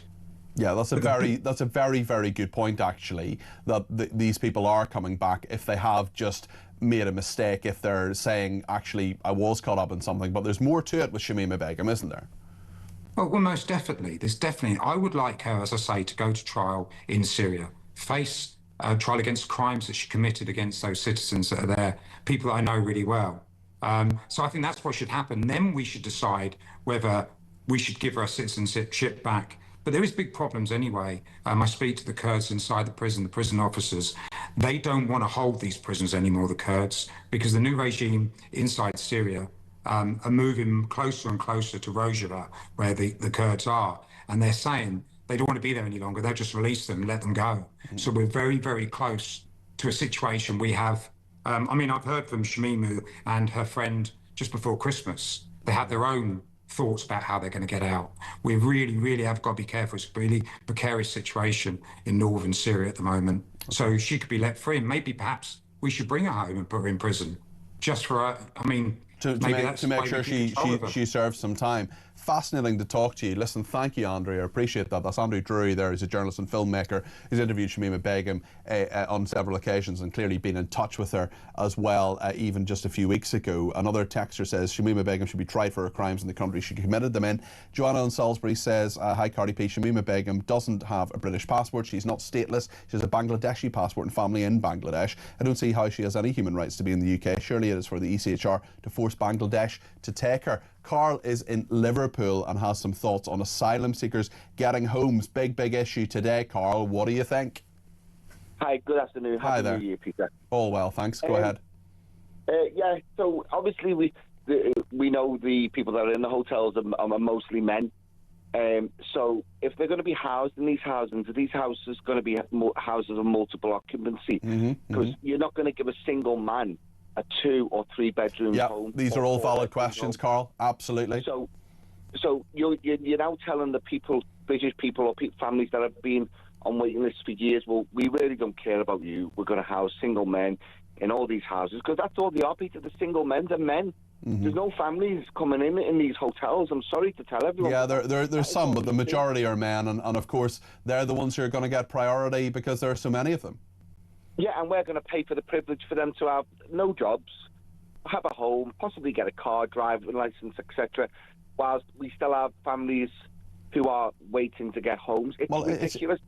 It's straightforwardly unfair, Carl. That's what it is. It's unfair. We are British and we have fairness, but it's just getting out of hand. And now you have the gentleman from Egypt being allowed back in. He should be removed. Shamima Begum we shouldn't even consider her to be back here. No. With this Prime Minister and government are showing us just how unnecessary we are to him. He does not care about us in any stretch of the imagination, and this is just the latest example of it all.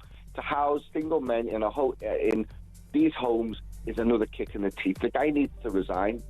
Carl, listen, thank you for your thoughts on that. Lots of views coming into the building. I want to make sure I get yours articulated between now and 1 o'clock. 0344 499 1000 is the number to call. You can send me a voice note on that number as well. Keep them to less than a minute, please. You can text me 87222 with the word talk in your text as well. We're going to talk to the lead organizer of the Pink Ladies next about this issue, also about an Afghan man attacking 5 with a crowbar, allegedly. We'll talk about that in just a few minutes. Stay with us here on Talk.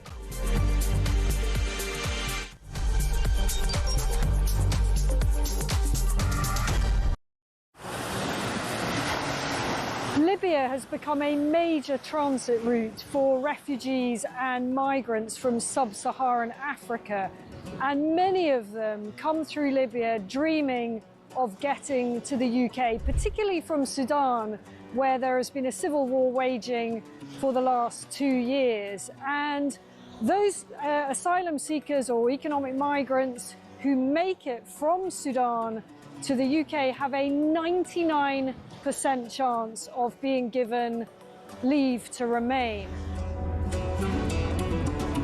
So I spent several hours talking to immigration chiefs here in Benghazi on the east side of Libya. The Libyan National Army has a very good grip on the immigration problem, albeit fighting against a huge crisis with limited resources.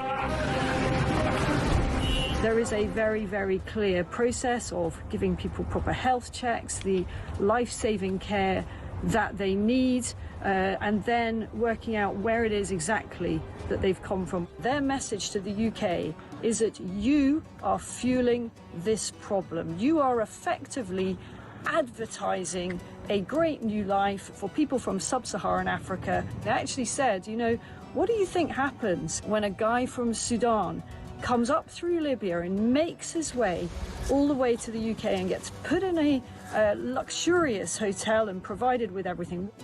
And make no mistake, it is a perilous journey. We see it from the end point. We see the Channel crossing as the dangerous bit, but actually where these journeys begin is in the hot desert.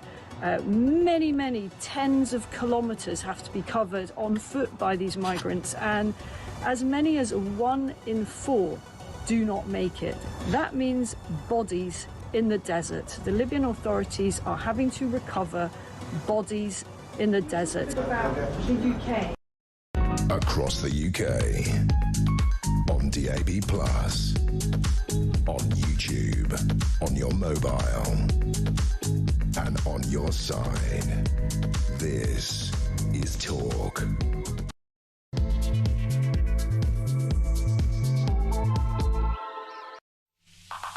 Well, a very good afternoon. This is Talk. I do apologise, my producers just told me a very funny story in the break, but there are much more serious issues that we're going to be talking about between now and 1 o'clock, and I want to make sure that you have your voice heard. 0344 499 1000. Peter Cardwell here with Talk until 1 o'clock, and indeed back tomorrow with the breakfast show between 6 and 10, welcoming you to 2026.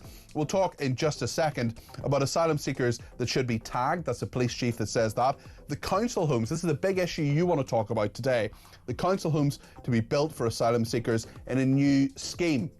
This is a big issue, and one that many councils, in fact about 200 of them, want to happen in their areas. Refurbishment, new homes built, but given to asylum seekers. What about the people on the list already? There are people who've contacted us in so many different ways today to talk about their own stories in this regard. We'll talk about an Afghan man, 20 years old, allegedly attacking 5 people with a crowbar in a UK hospital, leaving a woman covered in blood after being denied an appointment. Yes, really, those are the allegations. We'll talk about that.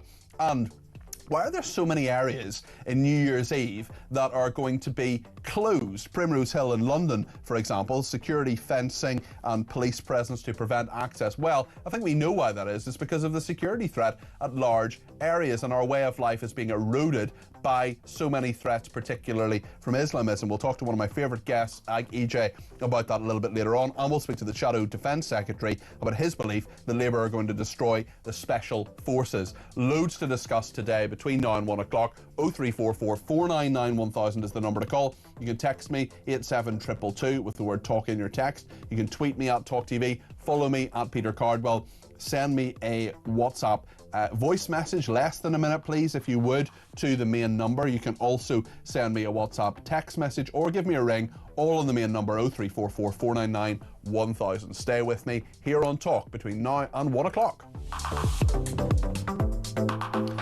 And after 1 o'clock, Petri Hoskin will be here in the studio. And just to give you an idea of the next few days, tomorrow, as I say, I'm doing breakfast between 6 and 10, and then the mid-morning show 10 till 1, same as today, on Friday, Saturday and Sunday. It's that odd part of the year where no one quite knows what's going on, what time of day or what day of the week it is, but I can assure you it's Wednesday, it's the afternoon, and there's plenty to discuss, including with Orla Minahan, who is the lead organiser of the Pink Ladies protest group. Orla, great to have you on the programme this afternoon. Where to start? My goodness, I think the main story people want to talk about is about the council homes to be built for asylum seekers in the new scheme. This is priority given to asylum seekers, and lots of different councils, about 200 of them, expressing interest in this. What's your take on it, Orla?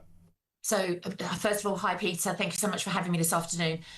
There seems to be an absolute inability to read the country and read the room. It is not, yes, of course, people want hotels closed. They want hotels closed. They want those migrants out of those hotels. They do not want them taken out of the hotels and put into HMOs or new council houses in the community. They want them gone. What is it that they're not understanding? You know, at least when they're in the hotels, they're in one place, they're kept in sort of, you know, not secluded because they're allowed out, but at least they're in one place and we know where they are. Why are we taking them from these hotels and putting them into new houses when we have so many thousands of families, British families in this country, who have been on social housing lists for years? Yeah, we've heard, Orla, we've heard from some of them today who've been in touch with us who say, hold on a second here, we're competing against other people to get homes that we need for us and our families. Why on earth is the government saying we're going to put housing stock, housing money, public money into building homes for asylum seekers? There is a question of where they go. The processing is a serious issue, but the fact is that it's smoke and mirrors. We know this. We can see exactly what they're doing here, and the fact is it's not fair. I speak to people every day, and we're getting to a point where I feel like going to Downing Street, getting Keir Starmer and Mahmood and saying to them, what are you doing? What are you not understanding? It's not the hotels. We want them deported. We don't want them here. They're a risk to our communities. That risk does not change just because you put them in brand new houses in the middle of our communities, and the unfairness is off the clock. How dare they think that this is going to be acceptable to the British taxpayer? Orla, just talking about that danger, we have reports and there are allegations of an Afghan man, 20 years old, allegedly attacking 5 people with a crowbar in a UK hospital, leaving a woman covered in blood after he was denied an appointment. Now, this is something the police are looking into, but it's another example of the kind of story that gives fuel to the fire here and says, hold on a second, we don't know who's coming in here, we don't know who they are, we don't know where they're coming from, although we think this man was from Afghanistan, and actually, are they contributing positively to this country in any way? This is another part of our cultural enrichment that we're being sold every week. Look, this man was 20 years old. He's an Afghan national. He came, I don't know the ins and outs of when he arrived. He's gone into an NHS local community hospital. He's demanded an appointment, which he was refused because there was a waiting list and there were people in the waiting room. He's then attacked 4 members of the public. Allegedly attacked 5 people. Okay. And he's also allegedly smashed an NHS nurse around the head with a crowbar. Yeah. Her name is Meg Lynch, a lovely young NHS nurse. Now, this is the same NHS that we stood in our streets 3 or 4 years ago, banging saucepans, saying we need to protect. Yet we are importing these men who are attacking young nurses. What is going on? He's also allegedly he has now been arrested for wounding, affray, and criminal damage.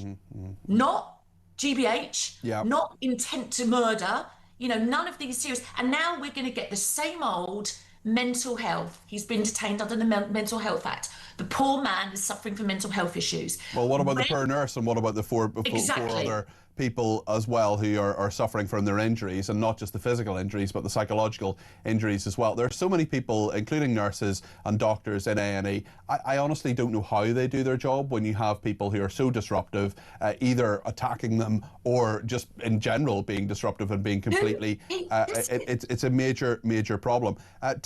Again, we're back to the point that the government doesn't seem to get it, because Labour has appointed a pro-migrant activist to a human rights watchdog. This is Bridget Phillipson, the Education Secretary, who's put someone who has run a refugee charity on a human rights watchdog. I mean, we know what the opinions are going to be. We know how that is going to go forward. When was the last time the human rights of people of this country, people who are not pro-migration, some of them, like you, like me to some degree, who will actually say, first and foremost, the human rights of people in this country who are here, who contribute to this economy, have to be first and foremost?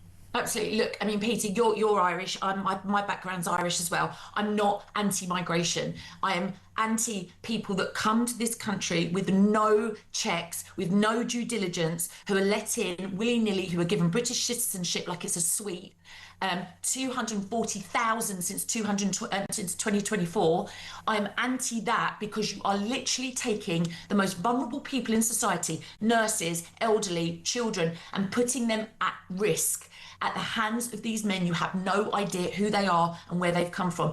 It is unacceptable. And all we get told is the ECHR, these people's human rights. How about the human rights of that nurse that was smashed around the head yesterday? How about the rights of the young girls that are sexually assaulted day in and day out in this country? It has got to end, Peter. And do you know what?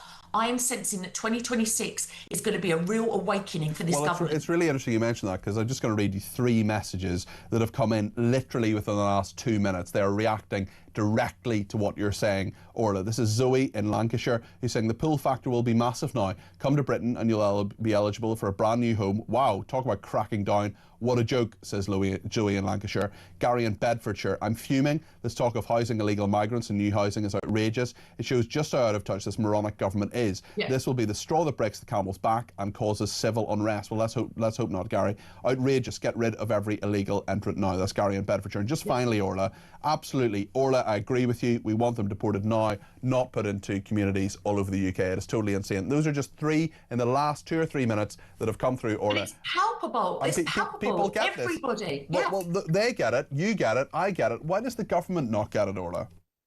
They don't want to listen. They don't want to listen. I'm in between this. I speak to people all day, every day, and everyone says the same thing. Are they intentionally ignoring, and is there some kind of, conspiracy behind all of this? Or is it just absolute stupidity and incompetence? I just don't know it. I just don't know.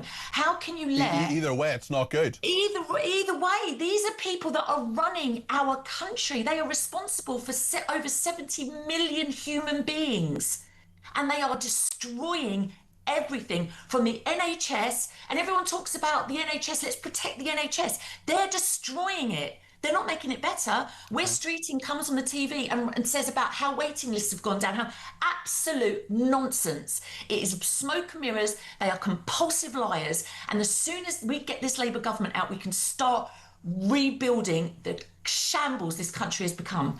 And I'm furious about everything I read every day, as so is most of the British public. Orla, what is the Pink Ladies for people who are not aware of your movement and what you're doing?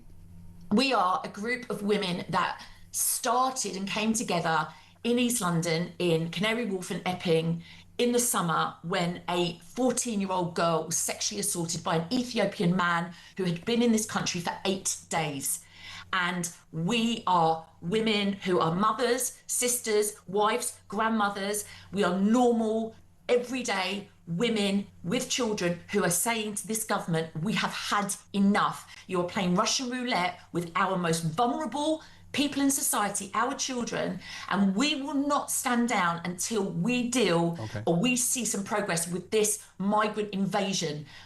90% of which are men under 35. Let's remember that. Orla, thank you for your thoughts on that. That's Orla Minahan there, who is lead organiser of the Pink Ladies. Let's hope the migration situation gets better in 2026. I'm not sure how it can if you're promising people a free house. Ian is in Wolverhampton and has some thoughts on this. He's given me a ring at 0344 499 1000. Ian, you're very welcome to the programme. What would you like to say? Good afternoon. Happy New Year. Happy New Year. Thank you, Ian. It's just a quick one with regards to the councils offering the housing for the asylum seekers. Yes. My true feeling behind this, after looking into certain local hotels that are being put forward and are being used for illegal immigrants, the fact that they are owned by private individual companies, personal companies, the one which was fined by the government for the upkeep of fire alarms and everything by £450,000. I don't know about the specifics of that, Ian, and it's best legally that we don't get into that. But the point you make is a good one, Ian. But also, from that perspective, I mean, these are companies. These are often people who want to make money, and if the government's going to offer them a lot of money, can we blame them, Ian? I can't blame them, but the thing is, what the local councils have realised is that money is going into the private sector, where they can now get some of the icing off the cake. So they're now going to say, we'll do that.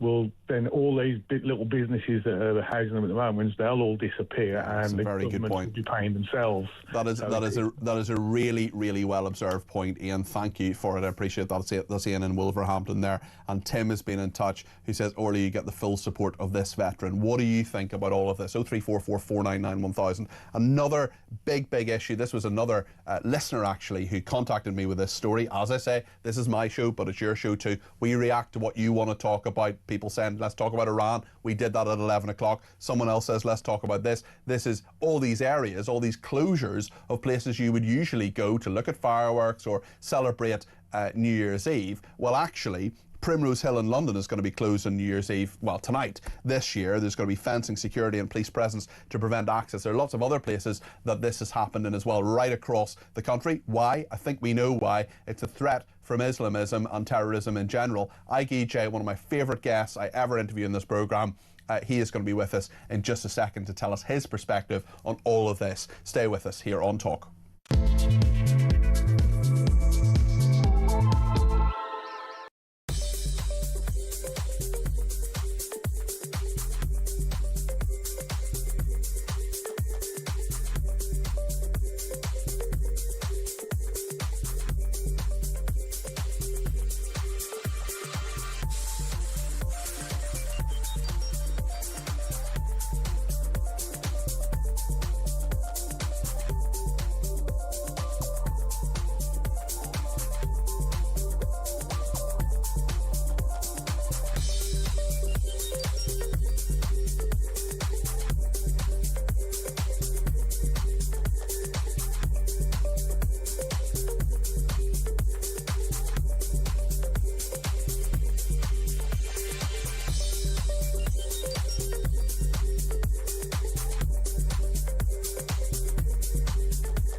across the UK, on DAB+, on YouTube, on your mobile, and on your side. This is Talk. Well, thank you everybody who has been in touch. We'll get to more of your calls, text, tweets and voice notes in just a second. I just want to play a little bit of Nigel Farage's New Year message. Lots of people reacting to that. This is what the leader of Reform UK has been saying. I can't remember the country ever being gloomier. People are getting poorer, more people are becoming unemployed, inflation is proving sticky, and our debt is running completely out of control with a Chancellor who doesn't seem to have a clue what she's doing. Worse than that, people are frightened now to walk down the street wearing a watch, wearing jewellery. Oh, and by the way, if you say anything rude on Facebook, you may well get a knock at the door. We're the people offering hope. We're the people offering change. And 2025 showed you, with those county elections, which we won comfortably, what we are capable of. As we look forward to 2026, we have a massive set of elections.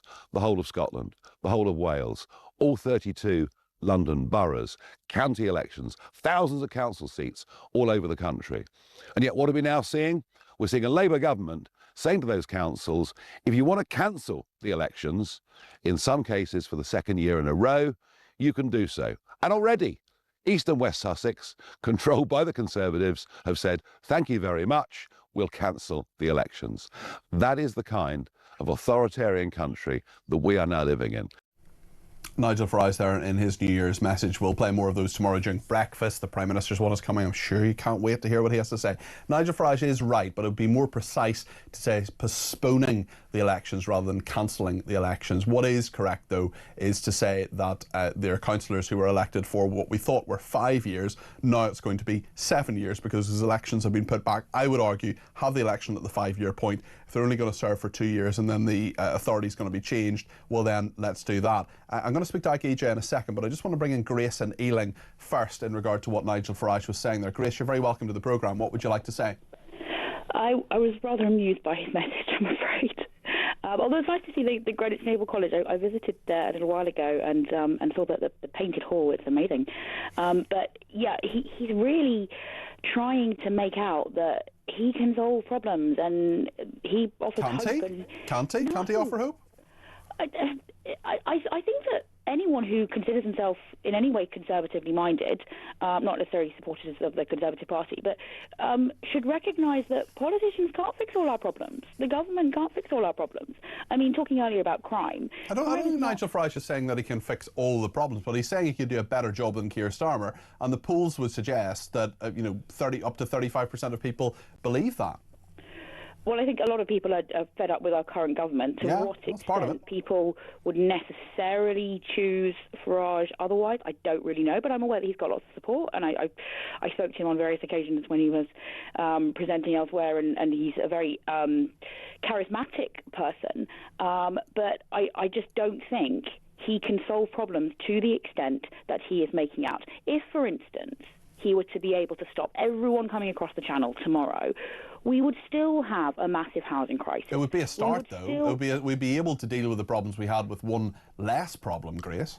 Well, statistically, people coming across the channel make such a small proportion of the number of people here in Britain. Yeah, but it would still be around 50 or 60,000 fewer people. Grace, what are your hopes for the new year?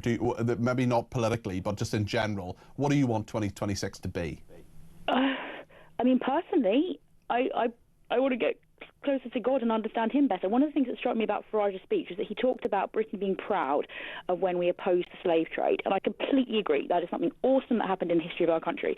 But that was about caring for other human beings and recognising that Britain was doing something wrong. And my name, Grace, is about God offering us something that we don't deserve. And the song Amazing Grace, John Newton wrote when he changed his mind about enslavement, and he fought against the slave trade, realising that he'd done something wrong, and he was now going to turn to God and care about human beings. And I feel like Farage is saying we're going to be proud of ourselves, and we're not going to care about human beings beyond our country. Well, he would say he does care about human beings. He wants everybody to have a better life, but he wants to start with people who are in the UK. Well, I mean, they are the people of this country. Grace, we'll talk more. I wish you well for 2026. I appreciate your contributions in 2025 and hope to have many more of them in 2026. One person I want to speak to you a lot more in 2026 is the marvellous Ike EJ, king amongst men, commentator, head of housing, architecture and urban space at Policy Exchange, whose Twitter is an absolute must follow, at Ike EJ, highly recommended. And Ike, great to have you on the programme talking about these issues, not just in London but around the world, Tokyo, Paris, Jakarta, Belgrade, Sydney, lots and lots of different places where, and here in the UK, other parts of the UK as well, where New Year's Eve celebrations are being cancelled. I think we know why, don't we? Well, we can have a guess. Obviously, there's different reasons for different cities. Paris, I believe, was cancelled for, I think they admitted that was due to safety reasons, security, terrorism. In London, it hasn't all been cancelled, but Primrose Hill, which is a popular vantage spot to watch the fireworks every year, yes, the police have advised people not to go and barriers have been erected. So yeah, it's an unfortunate start to the new year, but in many ways reflective of some of the kind of social and cultural, political security conditions we now sadly live under. Reflect on that for me in 2025 and what has changed and where we are as a nation, where people can't stand on a piece of ground where you would get a very, very good view of the London fireworks. This is the case in many other cities as well. What does that say about our nation? What's happened, Ike? Well, I think in terms, keeping it in terms of London initially, I think it's quite bleak. We've all seen over the past 2 years how London's public space has increasingly become manipulated as a political tool. We've seen the protests, the Gaza marches. Obviously, yes, we believe in free speech. I don't want to stop anybody who's protesting legally within the law from having the right to do so. But we have seen those marches.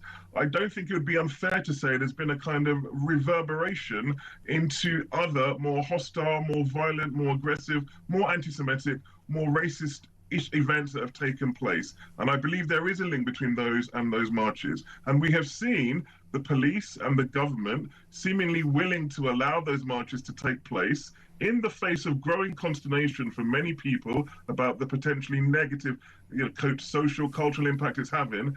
And then on the other side, we have a mass public celebration as opposed to a mass public protest, which is cancelled. All of a sudden, there aren't police resources to deal with Primrose Hill. Yeah. There aren't the police numbers to handle it.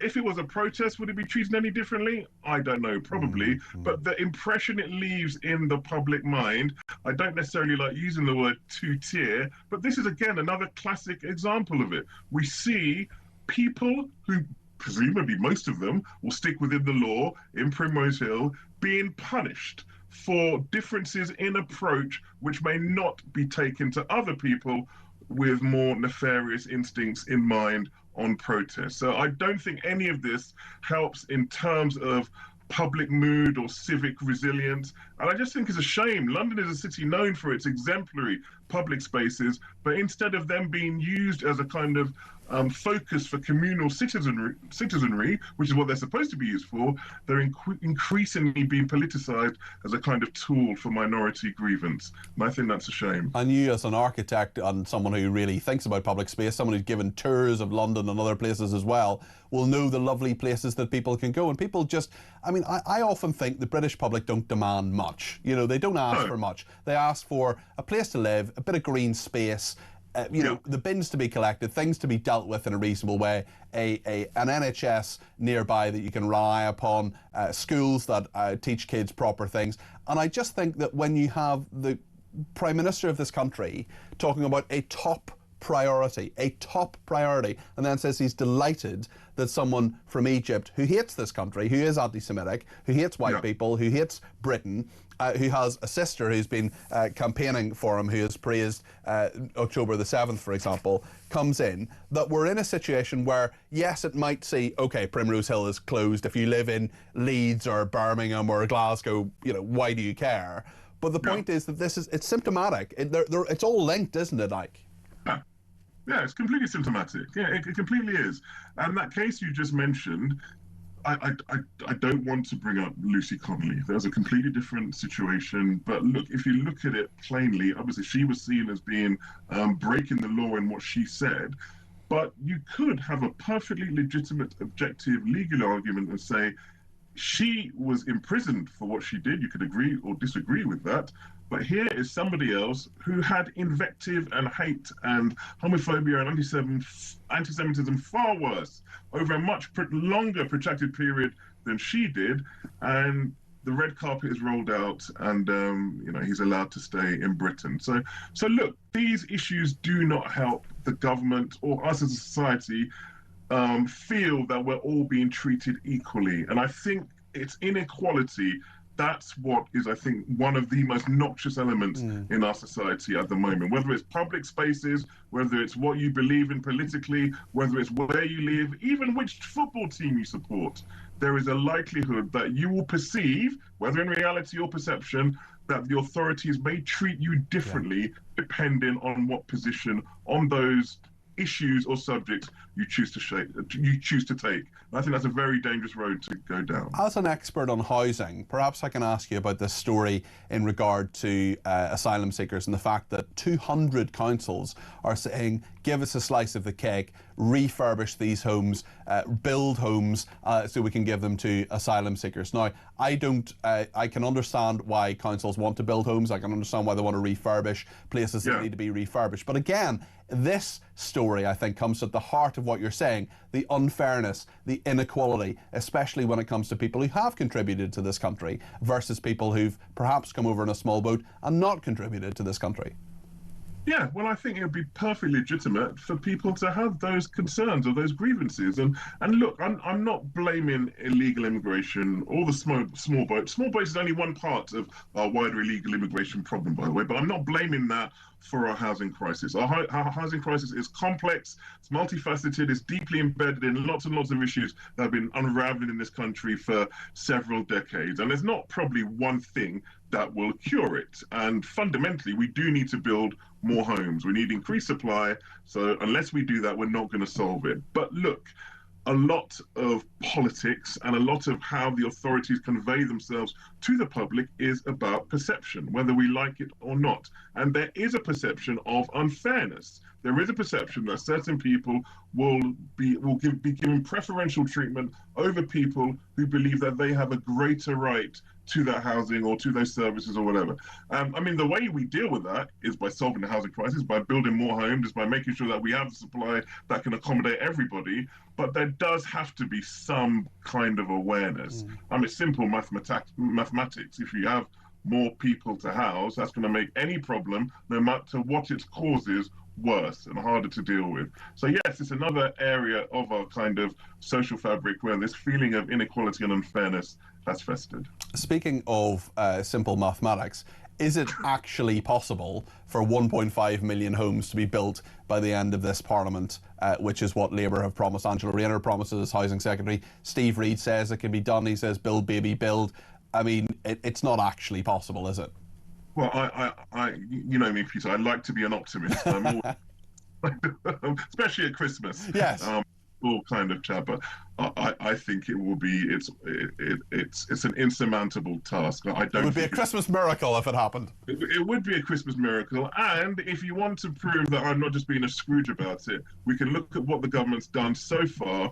And in the past year since they took office, housing completions have fallen by 6%. So that's already 1 year into a 5-year term. What's going to change in the next 4 years that's going to make that reduction dramatically increase and on an almost unprecedented historic level? I don't think the chance of it happening are high, put it that way. Ike, it's great to talk to you as always. A very happy new year to you and your family. What will you be doing tonight? I know you've got kids. What's your plan this evening? Will you see any fireworks or do anything nice? Well, I'll probably just spend it with my wife and family, my sisters and my mother. If my children choose to go to bed by midnight, which is by no means assured, they do like staying up, then they won't be there. But they could well be if they decide to pull out the power card they tend to and just do what they like. So, it's often the way. I know many parents will be feeling your pain on that one. Ike, thank you. That's Ike EJ there, commentator, head of housing, architecture and urban space at Policy Exchange, the think tank there. Ike is well worth following on Twitter. He's at Ike EJ, which is IKEIJEH. And honestly, his common sense on so many different issues. I'd have him on every day if I could. I think he's fantastic. fantastic. David in Worcestershire says, Happy New Year, Peter. I now believe that the government's approach to housing migrants is a personal attack on UK citizens for protesting. It is spite against the right, says David. David in the Cotswolds says, why hasn't Orla been recognised in the New Year's honours? Is it because the Uniparty and the establishment want to turn a blind eye to what directly affects the British people? Do they not understand? We don't want the illegal immigrants out of the hotels and put in free council houses. We want them out of the hotels and out of the country. Deport now, says David. Lisa in Northern Ireland says, I will never forgive the Conservatives for letting the country get to the stage we are at now by not taking advantage of their majority and all the positive changes they neglected to make, and being so woeful that we have ended up in this with this totally incompetent, bitter shower, says Lisa in Northern Ireland, or as both Lisa and I are from Northern Ireland, shower is how we pronounce it, of course. Listen, thank you to Lisa and thank you to everybody else who's been in touch. There's still time to get your call in, 0344 499 1000. We're going to talk to the Shadow Defence Secretary, James Cartledge, in just a moment. Stay with us.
Across the UK, on DAB+, on YouTube, on your mobile, and on your side.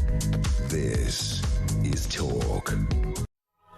7 former senior officers in the SAS say Britain's most elite troops risk being used as scapegoats by politicians who are doing the enemy's work. This is a very, very strong allegation by some seriously impressive people who've done great things for our country. The government risks destroying Britain's special forces by dragging soldiers through the court. This is former SAS commanders talking about this. We've seen some of these interventions previously. We saw a letter to the Times a few weeks ago by I think it was 9 former senior officers as well. This is a major intervention after Labour scrapped plans to implement the former Conservative government's Legacy Act, which granted legal immunity to troops who had served in Northern Ireland during the Troubles. Well, the Shadow Defence Secretary, James Cartledge, is with me now. James, thank you for joining me, and it's good to see you back after the last time our interview was slightly truncated after there was a security alert. Glad everybody was fine after that. That was a couple of weeks ago. I trust you had a nice Christmas. Tell me about what these SAS... I think it was a rogue box of Christmas cards in the end, so it all turned out okay, but thank you for having me on again. Well, it's good to have you back and you're welcome anytime. These former SAS commanders, these are serious people saying a serious thing. How do you think the government should react to them and listen to them, James? In terms of how the government react, they should pull the Troubles Bill. It's as simple as that. It's incredibly serious what we're hearing. These are people who, as you say, have served with our elite troops, served our country to keep us safe. They are prepared to do things, to put their life on the line, to keep all of us safe. And the least they would expect is us to have their back by giving them the utmost legal protection. Now, just to be clear, no one, and these former senior soldiers would say the same, no one is suggesting our armed forces should be above the law. But our armed forces understand, the laws of armed conflict, what's called the Geneva Convention. The problem is what's called vexatious claims, lawfare, where the legal process is used for political ends to persecute former soldiers. And the classic example of that is in Northern Ireland. And I do fear that if Labour's bill becomes law, undoing our Legacy Act, which protected veterans, you will once again see veterans hauled before the courts. And I think that is going to be very damaging to the morale of those who serve today, given the threats we face. Do you think there are circumstances, you say that no one's above the law, do you think there are circumstances where 75, 80-year-olds who served previously could and should be brought towards to the courts for things they did in Northern Ireland? Now, you and I both know that about 300,000 people served the vast majority with great bravery and distinction in Northern Ireland during Operation Banner during the Troubles, but there were some who did not serve with great bravery and distinction. Are there circumstances where there are people, no matter what their age, who fell below those standards which most upheld, who should be brought before the courts and should see prosecution? Well, let's just look at the facts of what's actually happened. I mean, if you take the case of Loch Gall. So Loch Gall was an incident in 1987, which you'll be familiar with, where I think 24 SAS soldiers were involved. It was a firefight that happened, you know, in a flash. These things do. The IRA were heavily armed. Their intent was murder. And in that situation, and this was found in a subsequent inquiry, it was impossible for the British soldiers to sort of say, can you just give yourselves up, as it were. They had to act. It was in the public interest to do that. And it's the idea of bringing that court case back from, it was 1987 when that happened. No one could possibly say it's in the public interest. And it's this way that what you bring the cases back, and it's the process of doing that. It's very deliberate, it's very political, and it is used to score points politically, knowing it's almost impossible to get any kind of serious verdict at the end of it. And I think that is the substance we're dealing with. And if Labour's Act goes through, if this bill becomes law, they're very clear. Loch Gall will be one of the cases that is reopened. It was explicitly stopped because of our Legacy Act, and it shows what the stakes are. And if I may add, Peter, we're talking about veterans, but of course the morale impact will be on those who serve today, because there is also the issue of the Overseas Operations Act, which we mustn't forget. We introduced that in government, and my worry is, as has been pointed out by experts, that if the government is successful in bringing this bill forward, there will be challenges against the Overseas Operations Act, with big questions about anyone going to Ukraine and so on if there's peace out there. All those points stand, James, and all those points are perfectly valid points to make. But with respect, you didn't answer my question. Are there circumstances where you could have veterans who are retired, 75, 80. Loch Gall is to me an open and shut case. I don't think there's any issue with that. But there will be circumstances in the future where more evidence emerges, where people could be brought before the courts. My worry is that those who defended, who allowed the peace process to happen, allowed my generation in Northern Ireland to live in peace, the very brave men and women of the armed forces who did that, some of those who did not uphold those standards will be let off as a result of either Labour's legislation or what you want to happen. Well, I mean, to be clear, I said in answer to your question, no one is above the law, and the Army know where they stand in terms of the law, UK law, the law of armed conflict, and so on. What worries people is the way that this legal process, the lawfare process, is used, and it happened in Iraq when the ECHR was extended to Iraq, and I believe passionately that we will see it again in relation to Northern Ireland, which is what these former SAS officers are warning about. But don't forget, under our Legacy Act, it was not a complete immunity. It was conditional, and it was conditional on cooperating with the Commission, which was set up to try and deliver truth for those families who totally understandably wanted to know what happened to their loved ones who were lost in the Troubles. So it was not a blanket immunity. The only such immunity I'm aware of was the letters of comfort which Labour issued to the IRA terrorists. What we're talking about is we had a system in place that recognised that we didn't want to, reopen all these cases. However, for that immunity to apply, there had to be cooperation with the Commission so that the Commission could find the truth. So I think that was a fair balance. There's no perfect answer at the end of the day, but I think that, let's look at the wider picture. We have a serious threat, particularly from Russia. We need our special forces. We need our army. We need people to feel confident who serve that the government has got their back. And what worries me here is, as these people have said in the letter you've quoted, the worry is about the message it sends to those who want to serve in the army today. And might be thinking of signing up. And of course, what many people forget is that your former colleague, Theresa Villiers, who was Secretary of State for Northern Ireland, explicitly rescinded those letters of comfort, so they were not valid after the Conservatives came in. That's something that happened a few years ago that people often conveniently forget. I wonder if I could ask you, James, about just a couple of other stories that are in the news today. One is about the Labour's plan for asylum seekers to be given homes, and many councils, around 200 of them, some of them Conservative, have expressed interest in getting money from central government to build homes, to refurbish homes, so that they can be given to asylum seekers. What do you make of that? What would the Conservatives do?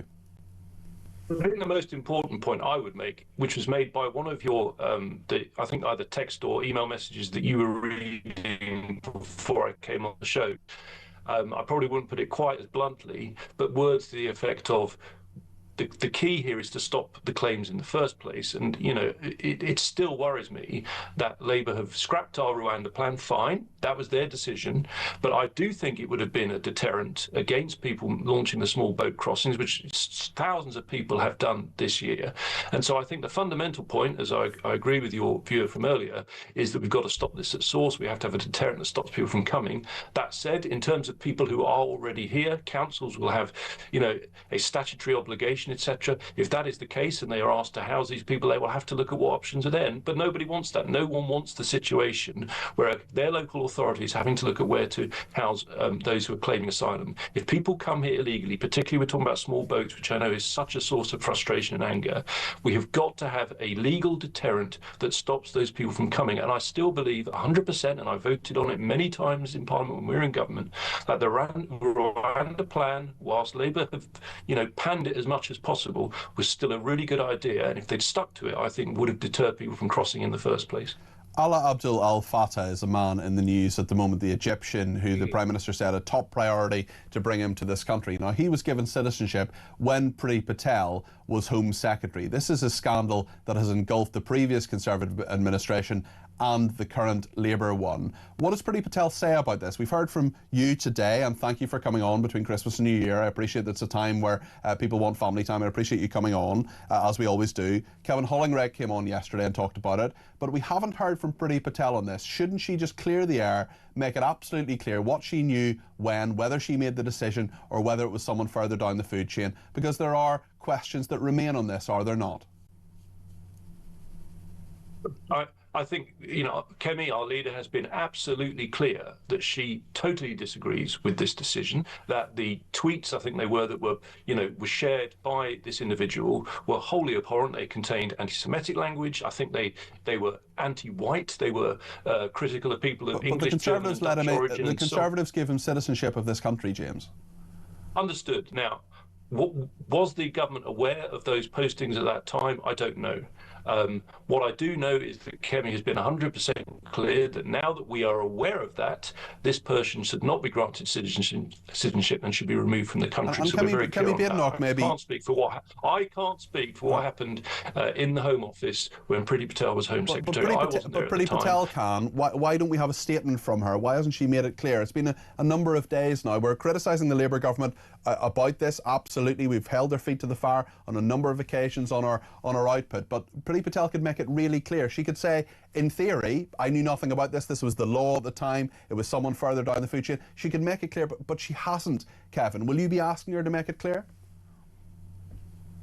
James, it was Kevin on yesterday. Sorry, you're James. Apologies, James. Will you be asking her to make it clear? That's all right. It's New Year's Eve. So look, Kemi Badenoch is our leader. She is ultimately in charge of our party, and she set out a very clear and robust line on this case, which I totally understand why it will have caused huge angst amongst your viewers and the wider public. You know, those comments on social media are totally unacceptable. I don't know if there was awareness of that at the time. I can't say that on your show, to be frank. I don't have, you know, I'm not aware. I wasn't in the department at the time. Yeah, okay. Priti is a very active member of the shadow cabinet, but we do take it in turns. On social media, on your programme, as you say, you had Kevin yesterday, you've got me today. She can just put out a tweet. You as politicians, James, have more ways than ever of making things clear. She could just put out a tweet. If I were you, I might urge her to do that behind the scenes. But listen, for the meantime, I want to say a very happy New Year to you, James, and thank you for coming on. I appreciate it, and hopefully we'll speak a lot more in 2026 as well. That is James Cartledge there, who is the Shadow Defence Secretary, joining us on Talk today. Lots more to discuss, or maybe you want to react to what he said there. 0344 499 1000. We'll take your calls, text, tweets and voice notes after the break. Stay with us.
across the UK.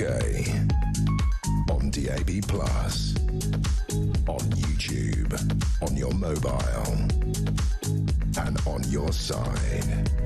This is Talk. Lots of people sending in lovely messages wishing us a happy new year. I'll not read out them all, but I do want to say a thank you to everybody who has done that. I'll read just one of them. This is from Nat in Tel Aviv. He says, I want to thank the Talk team, both behind and in front of the glass, for your steadfast support in the past year, which has meant the world to your viewers and listeners here in Israel. I certainly declare my interest. I particularly want to thank you, Peter, for being the light in this pretty grim year, and I look forward to seeing and hearing much more from you in 2026. That's a lovely, lovely message. Thank you, Nat. Richard says Starmer will never resign because he is very successful in what he is there to do, which is to ruin our country beyond repair or recognition. The migrants will never leave the brand new homes we are giving them. Jason says this is what happens when you have human rights lawyers running the country. They only care about the human rights of the people who aren't from this country. It is tantamount to treason. Wishing everyone at Talk a very happy new year, and thank you for keeping us all sane-ish this year. Let's hear a thought from Alan in Salford. Alan, good to talk to you. What do you make of these migrants getting homes? Well, I think it's disgraceful, but the reason why they're giving them this saying is for these hotels. Now, any sane government, when they first started filling these places with these people in the hotels, they should have had fences round every one of them and locked up because they're criminals. If they'd have done that at the beginning and locked them in, they wouldn't have been coming if they thought it would have been a deterrent. If you are arriving on the shores in a small boat, that is an illegal act, and you should be prosecuted for it. It's very, very straightforward as far as I'm concerned, Alan. I mean, it's the fairness aspect of this. It's people who are on housing lists for long periods of time who can't get a home or can't afford a home, and then you see people getting them who have contributed absolutely nothing to this country. But the councils want to do it, Alan. 200 of them are saying they're interested in this. That's totally right. The councils, they don't want an inquiry into the rape gangs, do they? You know, we can see where they're coming from. I'm afraid that I think I heard Isabel Oakeshott this morning. She annoyed me a little bit. She said that the British are getting radicalised about these people going over to and cutting the boats, you know, small gangs of men or whatever. Never mind radicalised. We're sick of this nonsense. And I'm afraid, I'm 72. If I'd have been 40, I'd have been organising my own militia in this country now, I'm afraid. Well, I don't want anybody organising militias, Alan. I don't want anybody who is, taking any violent action. If there's protests, it has to be peaceful protests. But you're right, Alan. People need to listen to that protest, and the government needs to understand that the people have had enough. Alan, listen, thanks for your points there. John in Wallington says, Nigel Farage's speech chimes with millions of us. I hope he becomes Prime Minister, says John. Barry says, 7 weeks to Pancake Day, Peter. The shops are already selling eggs and flour, says Barry. Wonderfully random. Thank you for that. Darren in South Wales says, Happy New Year for tomorrow. There isn't a housing shortage. There are just too many people, all because of the failures of continuous governments. Gary says, there's only so much of what this government gets wrong can be put down to incompetence. So there has to be a point, which I think we may well have reached, where you start wondering whether we have a group of people in power with their own secret long-term agenda, which first requires them to wreck the country, because increasingly Starmer and his cronies are behaving like a cult with a political death wish for themselves and a social and economic death wish for the rest of us. For what purpose, I can't even start to imagine, but it seems to be happening, says Gary. And Tim in Suffolk says the economic and illegal immigrants only become our problem when they touch land. We could move to Ascension Island, a UK territory for processing the inhabitants, maximum 800, can be moved to the UK. This would be an incredible deterrent. Interesting point there. Gary in Cornwall wants to talk about pubs. Gary, you're very welcome to the programme. What would you like to say before we speak to, of course, Petri Hoskin, who's coming in a second? Guy, not Gary. Guy, I'm 41 and need a new pair of glasses. Guy, apologies. What would you like to say? That's all right. I was just about to correct you. I would like to say that I think people are being divided intentionally in terms of sitting around discussing their views on the way the country is going and the way it's being taken. If you look back to the First and Second World Wars and what led up to that, there are people who were planted in large groups of people, planted by the then government, to eavesdrop on their conversations. And by making small gatherings a thing now, and the ability to share things on their phones, that can be monitored by the government and is being. And we know, Guy, that we've had all sorts of people's opinions, including presenters at the station, Julia Hartley-Brewer, opinions being monitored by a secretive government unit because she was against lockdown, for example. Government spying on our citizens, that has happened in the last few years. Do you see evidence of people perhaps being monitored and action being taken as a result of that? I do, because it is going on, and frankly, I suppose I'm 71 years old. I have lived through a time when things have been very good and very different. Not always very good, but very, very different. Yes. The changes that have been made have created a society now which, let me just say, for example, when I was 25 to 30, if this was going on now, I would have signed up for the military and probably any kind of vigilante kind of thing. Well, we certainly don't want anybody of any age signing up for vigilante groups, certainly, Guy, and I know absolutely that there are peaceful ways to protest. We talked about the Pink Ladies earlier on. They were peacefully protesting, and there are lots of people who feel very, very aggrieved about what's going on. What I would say is give us a call, get it off your chest, let us know your thoughts about it. 0344 499 1000. Just tomorrow I'll be here between 6 and 10, 6 a.m. I'm here for the breakfast show rather than the mid-morning show, but I'll be back for mid-morning on Friday, Saturday and Sunday. But in just a few moments' time, you're going to be in the very capable hands of Petri Hoskin. Hello there. What's coming up in your programme? Right, well, we're going to be picking up on the council houses to be built for big story. Asylum seekers, and of course we've been promised that it'll mean that we save money, and all of this money that currently is going into profit-making private companies will no longer be the case. Is that enough to persuade people that this is a good idea? I feel that it's about fairness, and a lot of people will say, no, I don't care. I don't care if it saves us billions. It's not fair. So it'll be interesting to have that conversation. Especially if you're waiting for a council home. You've been on a list, and then people. Years. Yeah, well, exactly. We've had people decades. in touch this morning talking about that. Yeah. We're going to be looking at the unrest that has been across the world in terms of wars. 2025 has been an extraordinary year, actually, even by this globe's standards. So we'll be looking at that and looking forward and asking why it is that there's a Doomsday Radio is playing Swan Lake. Russian radio. And Swan Lake, by the way, is usually a signal to Russians around the world that something big is about to happen. So that's just digging around, and you know me with defence and stuff. Goodness me, well, really it's fascinating stuff. Iran as well, I'm sure will come Iran, up. Definitely, what's we'll be happening talking about that. there. Yeah, and then we're going to be talking about why a factory has been sent to space, and is this the future? A factory has been sent to space. No, there is a factory. Right. A miniature factory has been sent up into space. What's it making? It's making chips. Not as in egg and chips. It's come after lunchtime, pretty hungry. It's making chips, which in space is the perfect environment because there's no dust or anything. But that is the future, and this Cardiff-based company is looking at sending a proper factory into space to have it made. That's the future. Speaking of having Swan Lake playing, I once did a report back in the day on my gap year in South Africa, where I worked for